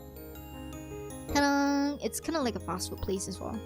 And yo, the fast food place, this one here actually really intrigued me because they had 2 aisles, right? And both aisles had 2 rows of stools, like bar counter stools that people could sit on, no barriers or whatsoever. They had 4 rows of these in a very tiny shop that sat about 30 people. You would never sit 30 people with a round table design. So I thought it was pretty smart that they did that. And then there was no collision whatsoever from the waiter and waitresses end. So there were like 2 chefs, 1 waiter or 1 waitress who was running everything, including the cash register. So yeah, the only downside is that obese people can't do waiting in there. The aisles were very narrow. It was just 1 person walking up and down only. So that was that. It was really interesting. These are the prices of it. Seafood all fresh, because as you can see, the wet market is just next to it. So I got the kaisen chiraishi don. I think my brother got the same. I can't remember. But yeah, I was not so keen to try the one with the negitora. So yeah, not really my thing. Uh-oh, I lost it. Oops. Okay, let me scroll up. Let me scroll up. Where was I? Okay, I was there. Right, so after that, I went to put all the things away in my hotel. Yeah, in the hotel. And then after that, we got shoes as well. I got shoes as well. So my brother's luggage came in very handy. I tossed all my stuff in there. What is wrong? What is wrong? Why is it not showing properly? Okay, yeah, it's showing properly now. Okay, so this is at Sukiya. So I knew I had to try Sukiya in order to compare the big 3 gyudon fast food chains, and Matsuya still wins. So I think this is the Tokyo Tao. I'm not so sure anyways. I don't think so, but anyways, I ordered this. So a grated radish with ponzu. It was okay. It was okay. It was a tad too sour and salty, but it was okay. Not really my favorite. But the clam miso soup, that was so good. This is my brother's. The clam miso soup was so good. It was so good. Yeah, I didn't eat the clam because I'm not a fan, but yo, the flavor of the clam is going into the soup. That was great. If anything, I would put Yoshinoya at the bottom, and then I will put the Sukiya second. Yoshinoya Sukiya is pretty close, but the top Matsuya. And then this was like breakfast. So I had the coffee at the APA hotel because I was no longer on coffee brand. Yay! So after that I headed to Busan. So I don't know why I had this picture. I think it was accidental. Yeah, my hand being still injured in a not really cast, in like a wrist guard, and then I had to blank out my details here. So you can see I'm flying to Busan. Yay! This year we had an argument again at Matsuya at the airport because I ordered and my brother ordered on a kiosk, and we ordered together. So they were supposed to prepare 2 different orders, right? But they tried to put all the orders on one plate, and they missed out like the entirety of my brother's meal set and just gave a bowl. And my brother came up to me, and because my wrist was injured, and he came up to me, he carried the thing, he was like, something looks missing. I was like, yeah, no shit, Sherlock, it's all missing. And you know, my brother being the coward who doesn't speak Japanese very well, he doesn't want to confront people. He was like, yeah. And I was like, do you need me to come with you? His silent look at me, you know? And then after that, I went to the counter with 2, and I was like, sorry, but shouldn't there be rice here? I spoke in Japanese. And after that, the lady was like, oh, she didn't even apologize, you know? This is the kind of thing that you should be apologizing for, but she didn't even apologize. And she just took out something else, put it on another tray, and it's like, here you go. I haven't even finished confirming anything. My brother took it away, right? So it was missing miso soup. And then I was telling my brother, go back and ask for it because it's in your set. And after that, he being the cow is like, yeah, it's fine, I can do without it. They have water anyways. And I was like, this push over. Yeah, so I was very mad. I'm still very mad because this kind of thing is not the first time it happens, right? It happens every single time. A man with no guts, nothing less, is like so... Yeah, a man with no guts is not appealing at all. But anyways, this here is a video that my brother took. So yeah, I forgot where this was. I think it was the one from APA, but it's the rooftop of APA. So you can see that's the Tokyo Tower there. Right there, that's Tokyo Tower. So I think it might have been Tokyo Tower because it wasn't that far away from the hotel. It was like one station away, so that might have been it. But yeah, I didn't go to the rooftop. I only went there once for the what was that? Yeah, the laundry. I did it laundry once. And then after, I didn't go to the large bath because there was a bathtub in the hotel, which I had fun with different bath salts. And this is us flying off. We're flying over land for the longest period of time from Japan to Busan, from Tokyo Narita Airport to Busan actually. So yeah, this is all the views of the airport, yay! And then after that, I saw something that made me go, oh no, because Busan is probably gonna be colder than Tokyo if they have this. Look at that, the window, the water vapor turned into ice in the window. I was like, oh no. Welcome to Busan. Yeah, a lot of boring airplane pictures, right? This is Busan, by the way. It's built upon slopes. The amount of climbing and walking with it is not even funny, man. It's not even funny. So yeah, we touched down and we're in Busan, and yeah, welcome to Busan. This is the airport still. So we bought the train card. It's kind of like Suica. So Japan no longer sells that because they are lacking of IC productions, but Busan still sells that at convenience stores. So we got that. It's kind of like a cash card thing for public transport. It's very convenient, so we use that. I still have it. There's a little bit of credit left, so if any of my friends are going to Korea again, I'll just pass them that. Each card costs like what, $5? 5,000 won. Yeah, so we got 2 of those, and then we uploaded like 20,000, which is about $20 of Korean won inside them. I think I used about $15 of it. Yeah, something like that. In our 5 days of travel, it's pretty reasonable. And it's very convenient, rather than you buy tickets every time and you have to find, and we don't know Korean. So this is on the way to the hotel. Yeah, this is at Somyeon, and they're still in Christmas mode apparently. This is where I went on Thursday to go get my pew-pews, my IRL Valorant experience. It hurt my wrist back again. So my wrist was dislocated. It was recovering, and then it unrecovered after that. This is the room. It is the exact same price as APA, but it's a lot spacious, and it doesn't really have good heating because the heating comes from the floor, and up there it's the AC, it's not a heater, and the windows, the air comes through the windows. So hooray, hooray, hooray, right? It has a very spacious bathtub that is not in the shower. So there are like 4 different room sections in the shower area. The shower area was almost as big as the room. There's a bathtub, there's a shower, and then there's a sink area and a bidet toilet. So it was kind of weird. Yeah, and this is the outside view. They didn't really have much of a view. It's a 2-star business hotel. It's Yuna Business Hotel in Somyeon. So yeah, it's not really soundproof either. You can hear the club music from the room itself. This was our dinner on the first day, so I knew I had to try the Korean stuff. So we went around, and then we saw like 3 ajumas cooking and a lot of people standing and eating in a small shop in there, and we were like, yeah, I want this. I don't speak Korean, so I just pointed to stuff, and I was like, this one, this set, this one, yeah, eating here, yeah. And then after that, yeah, it's just, yeah, and we paid, and it was like, what, it's less than $12 for this, and it was very filling because I can't finish it out, and also the sauce was nice, but it's really spicy. One thing about Busan compared to Japan, they really can eat spice. Alright, and then this is the Busan map that I stole from the tourist center. Yeah, and this is like the thing that the hotel was explaining to us, like the heating and everything else.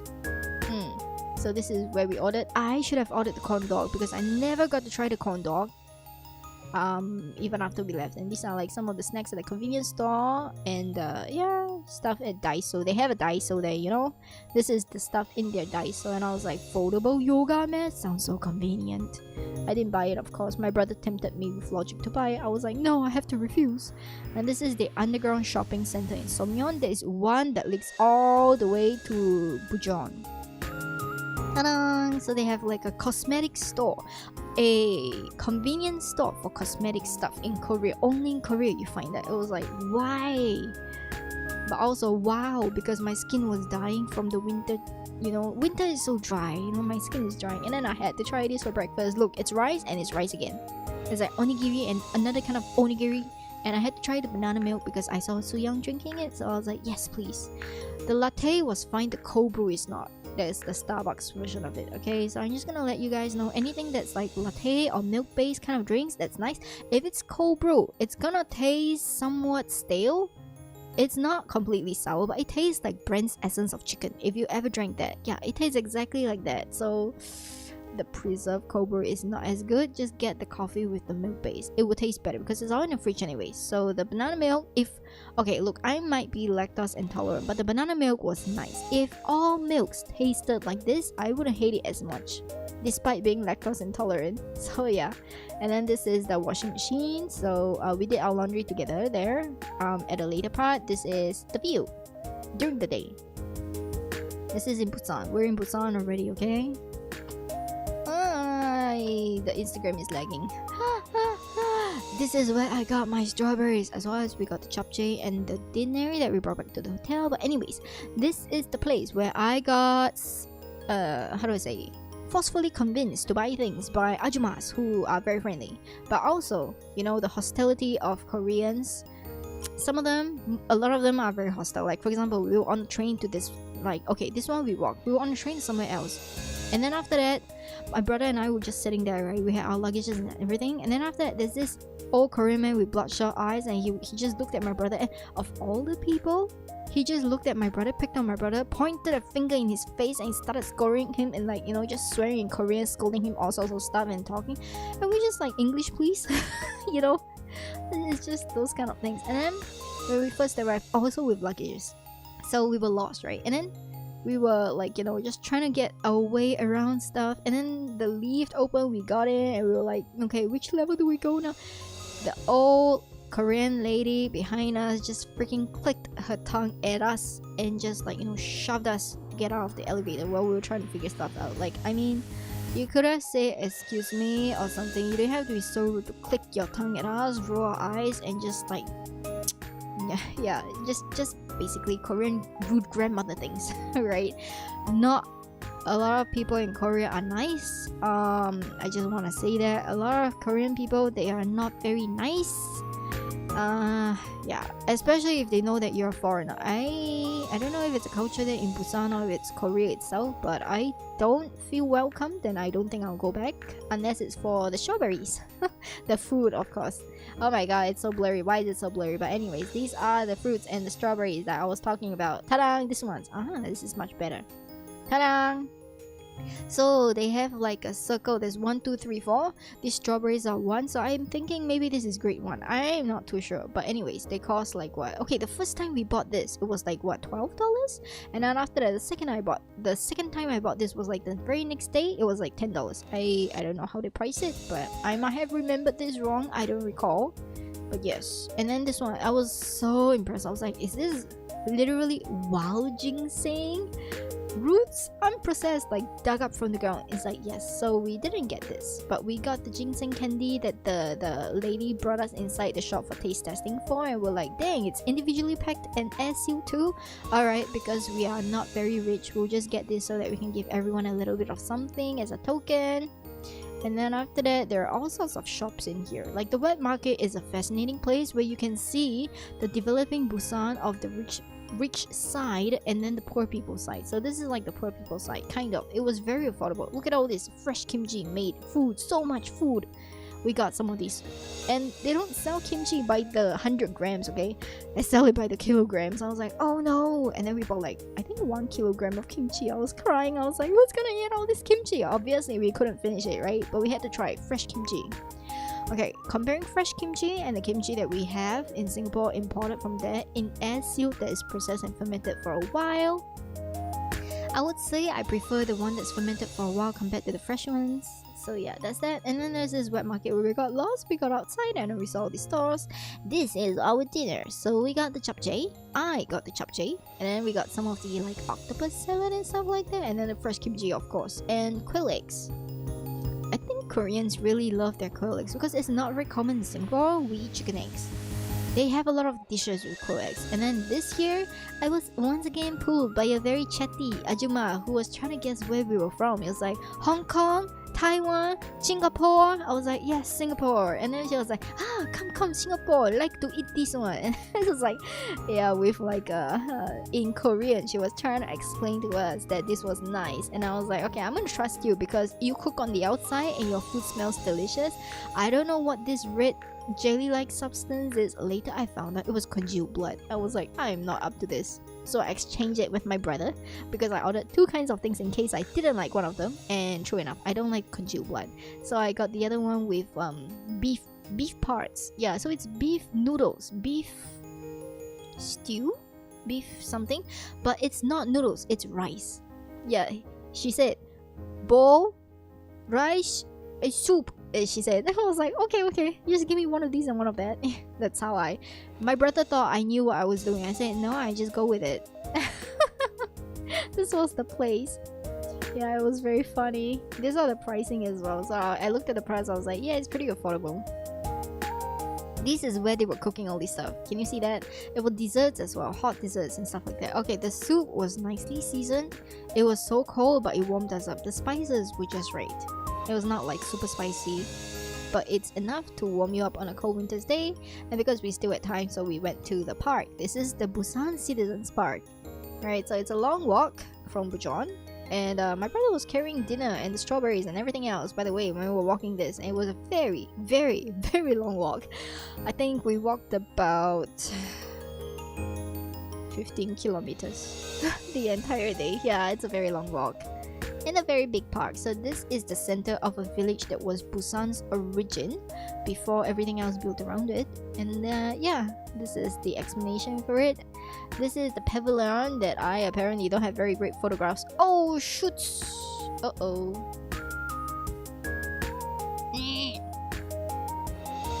Where is it? It's here. Okay. And then this is the other part of the park. Okay, we had the guide map, which I was very excited for, but this took the highlight. Like, you know, Alice in Wonderland, they had this maze structure thing, yes or no? And they had these hedges. So in Minecraft there was something similar. I always loved this, but I didn't think I'll be able to see like a real one until here. But you know, it's winter and all the bushes are kind of like dead, but they had this map to tell you where you walk through and to get out in case you get lost. But me and maps don't get along, so I just went in this. Every day end that I went, I took a picture of stone and more stone and some more stone, and every time I see stone I was like, I need to get there instead of finding a way out. So eventually I got very lost, and I started taking the gardener's maintenance path instead because I was small enough. I thought it was an actual path, but it wasn't. Yeah, that was my experience. It took me way longer to get out of there than I thought. It was like, what, 10 minutes in there? 8 to 10 minutes in there finding stone, more stone, done, wrong. Yeah, anyways, my brother was laughing his ass the whole time because it was tall enough to see past it. And I was like, yo, if I don't find an exit in the next 3 turns, I told him, I'm going to crawl my way out of these small holes. He was like, no, it's just there. Yeah, it was just there. Typical chibi stuff. Anyways, there is this. And there is this. It's all in the park. There is this as well. I was like, chicken makes me hungry. There's the playground here. Yo, my brother said I could fit in this one here. I was like, I'm gonna call doubt, but at the same time, I feel like he might be right. And then this one here, which looks really fun. And then, I don't know, I think I took the wrong one here. And then after that, there's this one here, which I think also looks really fun because my mental age is the same as these people that the slides are made for. And this is the proper shot of the pavilion that we didn't go on. There was also a river in there. I think it's man-made. It's probably man-made. Yeah, it should be man-made. Hello Instagram, you're lagging out. And this is like the live theater where they actually have open performances sometimes. I did not risk my life to go through this, but I saw people washing their feet in this one, so I'm all like, this is winter, bro. Like, are you okay? And then, yeah, this is a picture of where it came from. This is a fake water wheel. Unfortunately, it's fake. There are a couple of this just for the scene, you know, for Instagrammables. Oh my god, it's really lagging out. Why is it really lagging out? Oh no, it's been 3.5 hours. No wonder. Ta-da! This is dinner. Octopus salad. Japchae. It looks deceptively small, right? Right. It feeds my brother and it feeds me. Okay. Okay, and 2 of these, the chapchai and the octopus salad, only cost $5, and the quail egg only costs 2, and the kimchi only costs 5. And look at that bag. Nobody ain't gonna finish that for like 1 month. Yeah, I hate to say it, but I wasted food. I couldn't even finish that many eggs, because if you manage to finish the entire egg, 2 people's worth in 1 day, you're gonna get high cholesterol and die of heart attack or something. And the strawberries, though, we finished it. You can never have too many strawberries. That's all I'm gonna say. Yay. No, it's lagging. Instagram hates me now. Why? I wonder why. Okay, and there is this. So we went to the next day, nuclear factory. Nuclear power plant factory. Was it? Or was it the shooting one first? No, it was the nuclear factory first. The nuclear plant.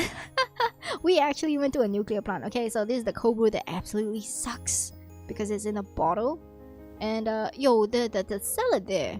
Okay, this sandwich was so interesting. Okay, it's so rare to find bread in Korea, but when I saw this, I knew I had to try. So it was like potato salad, there's coleslaw, and in the middle here there's like strawberry jam. I was like, this is really interesting. So yes, I got that.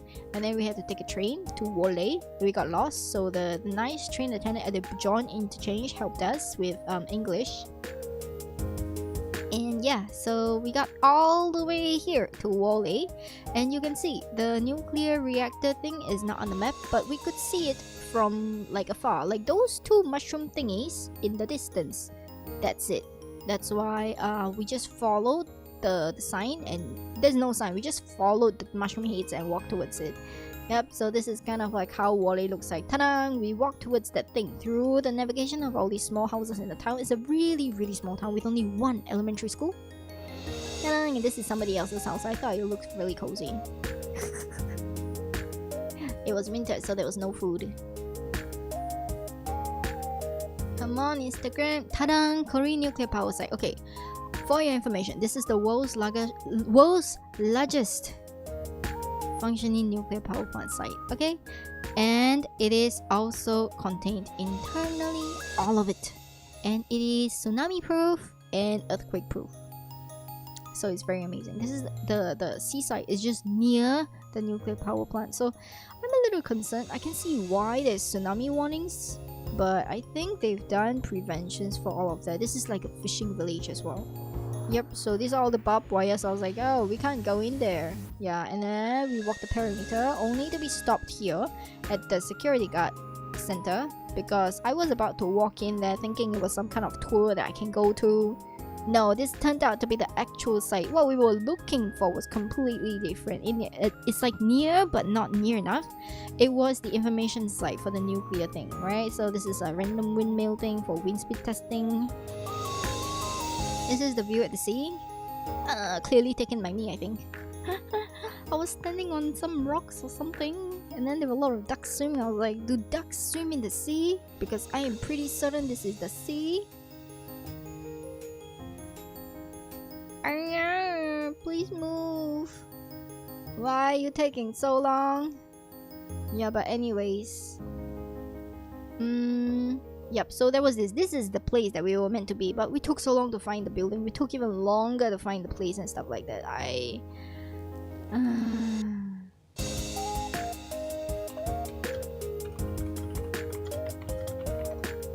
So in any case, this is like the kids' version of the understanding nuclear power plants. Yep. So this is the place. It's obviously where we were supposed to be in the first place, but yeah. So these are the kids section. We went down. Alright, we went down. This is us going down because we didn't know which staircases were allowed. Some of it were barricaded, but we were like, dang it. Oh my god, Instagram is literally not giving me the... Yeah, so this is the model of how things worked out here. So I wrote all of it in the blog. If you're interested, you can go and find it. Right, I'm not gonna explain to you how nuclear plant works, but just so you know, it has 3 different buildings. The one in the dome-shaped thing that we saw earlier, there, this is where all the nuclear action is coming through, but the rest of it is just a power plant. Not super exciting, but it is pretty informative. And I spent about 2.5 hours writing the nuclear plant blog because I was doing research that I found 46 pages in English about the nuclear plant blueprint designs in case you were interested. Also to know, I probably have been exposed to more radiation because of the amount of x-rays they had to do in my life compared to the nuclear plant, so yeah, it's pretty safe. And just so you know, there are 6 different kind of layers that shield the nuclear plant thingy, and there is a 1.5 meter reinforced concrete, so there's like steel bars in between the 1.5 meters of concrete on the walls so that you guys don't get radiated. And the amount of power that it has probably can power the entirety of Busan and even more. Yeah, it's pretty impressive. Like, this nuclear plant trip was an engineering heaven for my brother, so I think he enjoyed this the most. But even more stuff like that. So I had a question for the longest time, right? Like, how do they get their nuclear in itself? You know, you need uranium, but uranium in itself has to be mined, and uranium in itself it's not naturally radioactive, like not a lot. So how did they get to that 5% thing before they retire it at 1%, and how do they dispose it? It's all answered here, but it was in Korean, so we spent the longest time. The only thing in English, as you can see, is on the top. It's just like, oh, this is the title, hi, everything else infer by picture. So the explanation, we had to use Google Translate the whole time through. We spent a significant amount of time here learning about stuff. So yeah, these are all the things that you can see for yourself. It's all on the blog as well, so it doesn't state much on my Instagram because it's only pictures, but I did explain it in the blog. Please take time if you're interested. And then once we're done, we went to this place called Mom's Touch, and I didn't know you could fry rice cakes, but it was delicious here. It was also spicy, but it was delicious here. It was so delicious. And I think it was like Food Awards choice or something like that. It's like a fast food awards choice. Yo, you know it's gotta be good. There was nobody else here but us though. It was kind of like a pity. But then again, Wolay is a very small town, so I don't suppose the locals here eat a lot of fast food. In fact, I didn't even see a lot of restaurants around. Ignore this is my nerdy writer stuff. Move! How Instagram hates me! Instagram hates me! Okay, so this is when I went to go pew pew, and Instagram removed some of my picturs because they had gone. And they were like, no firearms allowed for the safety of our young users. So I'm like, okay. But anyways, it's a G999mm Glock, G199mm Glock. So yeah, it's a 7 meters? Was it something? I cannot remember, but the paper looked a lot smaller when I was shooting it. And I had a 20 bullet try. I signed up. It was like what, $88? 88,000 won. So the price is ever increasing. Every year increases, alright, due to the inflation and everything. So I got 17 out of 20 bullets here. As you can see, a lot of them are in the black ring, so I don't have that terrible of a shot after I got over the initial shock. So when you hold the gun is actually tied. Okay, this is the shooting range. They were setting it up before. This is the safety requirements and everything that I had to go through. The model guns, they are bigger than my hands are comfortable with holding. This is the actual gun. It looks small here, right? But my hands are even smaller than that. It's tied on the rope for safety. Can you see? That target is much further than I thought. I was like, am I even gonna hit anything? But anyway, so when you first fire, they're gonna teach you how to hold the gun, right? And I don't think I can show it on the screen here now. Let me try and... Yeah, no way. Yeah, I don't think I can. Yeah, so in any case, you hold it like this, right? Can you see my right hand? You hold it, close 3, and it is not in the trigger. It is actually outside the trigger, right? And the other hand... okay, let me off the screen capture. And the other hand, you have to hold it. Oh my god, across. You have to hold it across this hand. So one is like this, and the other one is wrapped around the last 3 fingers at the bottom with the thumb. Oh my god, yeah, no. It's not gonna work. I'm so sorry, but with the thumb on top of the okay, say I'm right-handed, so I'm technically not right-handed, but anyways, I was using my right hand to shoot, so I was using the trigger finger on the right hand. So you clasp the support hand over the 3 support fingers of your shooting hand, and it's supposed to rest really nicely, right? But because my hands were too small, I couldn't grab the entire edge of this gun handle, which makes it very difficult for me to aim, hold stable, and fire because the recoil was bigger than I thought. And also, the sparks from firing a bullet makes you blind temporarily, and the smoke goes into your eyes, and the shells that are dislodged, empty shells, fly everywhere. One hit me in the head. I was like so shocked. I was like, yeah, but anyways, and if you don't hold it properly, like I didn't hold it properly the first few times because my hands were too small, they actually yeah, it hurts my hand through the recoil, and the wrist that was recovering from dislocation became injured again. So that's all I want to say. And yeah, it has a very okay, this is like the classic in Valorant, right? It is not very accurate because there's no scope, and you gotta align the back of this. Can you see this back thing, the black color one at the bend? And then you gotta align it with that tiny little black color dot in the front. It'll make it a straight line. So that's what I did, and I was aiming at the center of this sheet here. Can you see? I was aiming at this cross thing here, or closer towards the knife, but it didn't really hit because every time when I pull the trigger, being right-handed means when you pull the trigger to the right, there's a little bit of a right angle movement, and that caused it to fly above towards the right side. As you can see, many of the shots on the black ring are towards the right, so I should have adjusted it a little bit more towards the left and aimed it towards like an 8, and it would have hit the target itself. Yeah, so that was a trick that I was told after I finished shooting.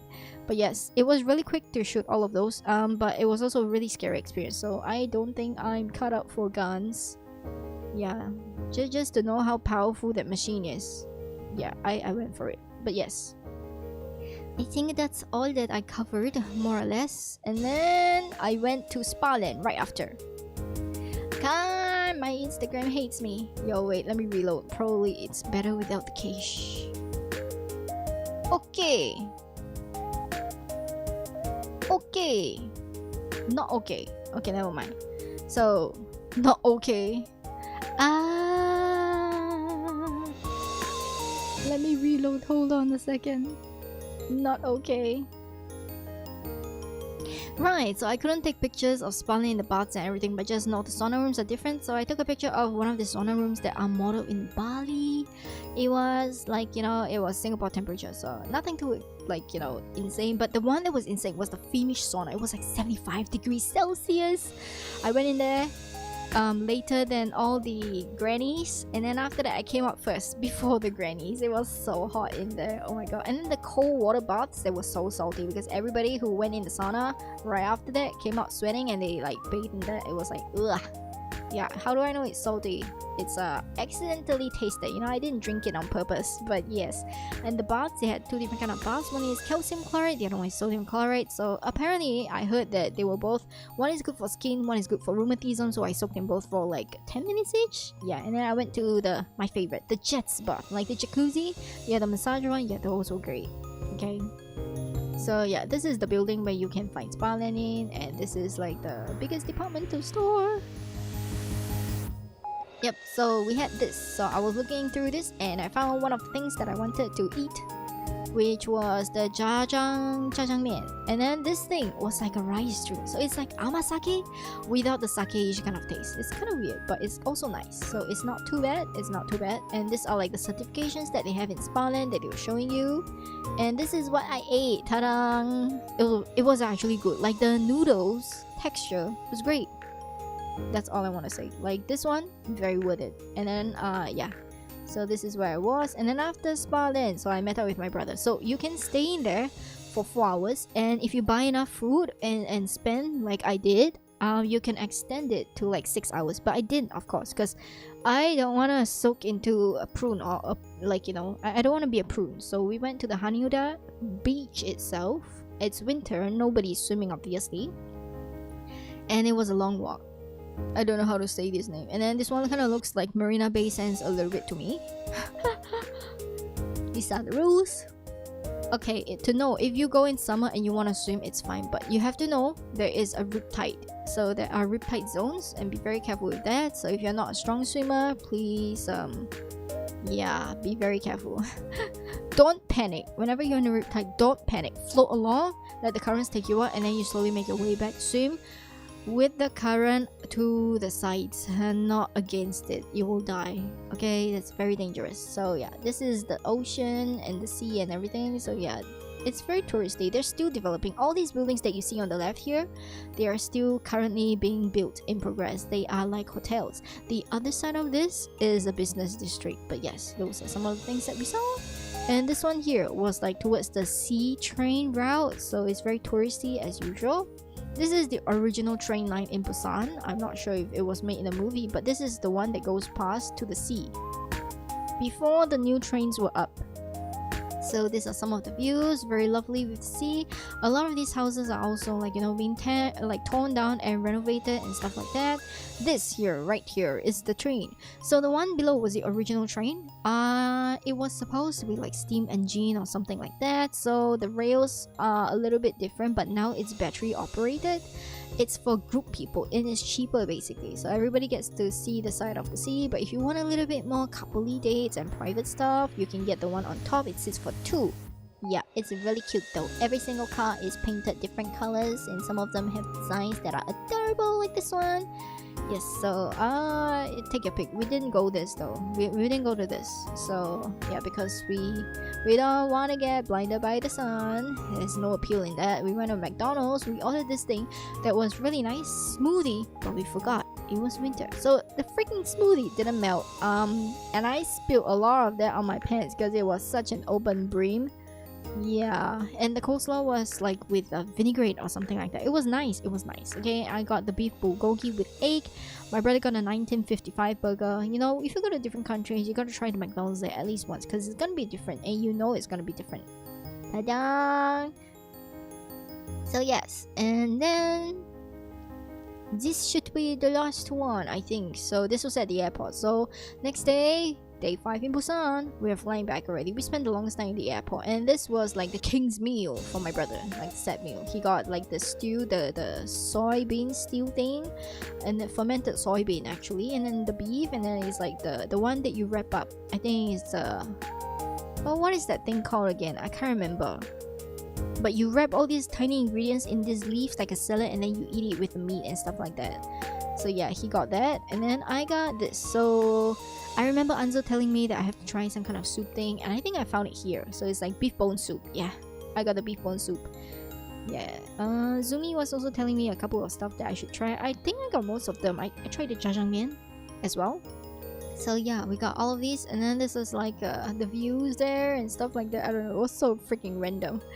And then we flew back, and then after that, all the fiasco with the settling back home again because of the floor that is still not fully settled, and all the oil and all the accidents and all the washing and all the cleaning and the insomnia and like my scheduling, my work, my internet connection, my troubleshooting of technical stuff, and I don't want to talk about it. But yeah, that's all for my Japan and my Korea trip. I hope you guys had fun. So this is all the things that I did, man. Like, take a look at this. I took the longest time to write this. I hope you guys actually enjoyed this long ass stream. I haven't seen you guys for a while. In fact, a very long while.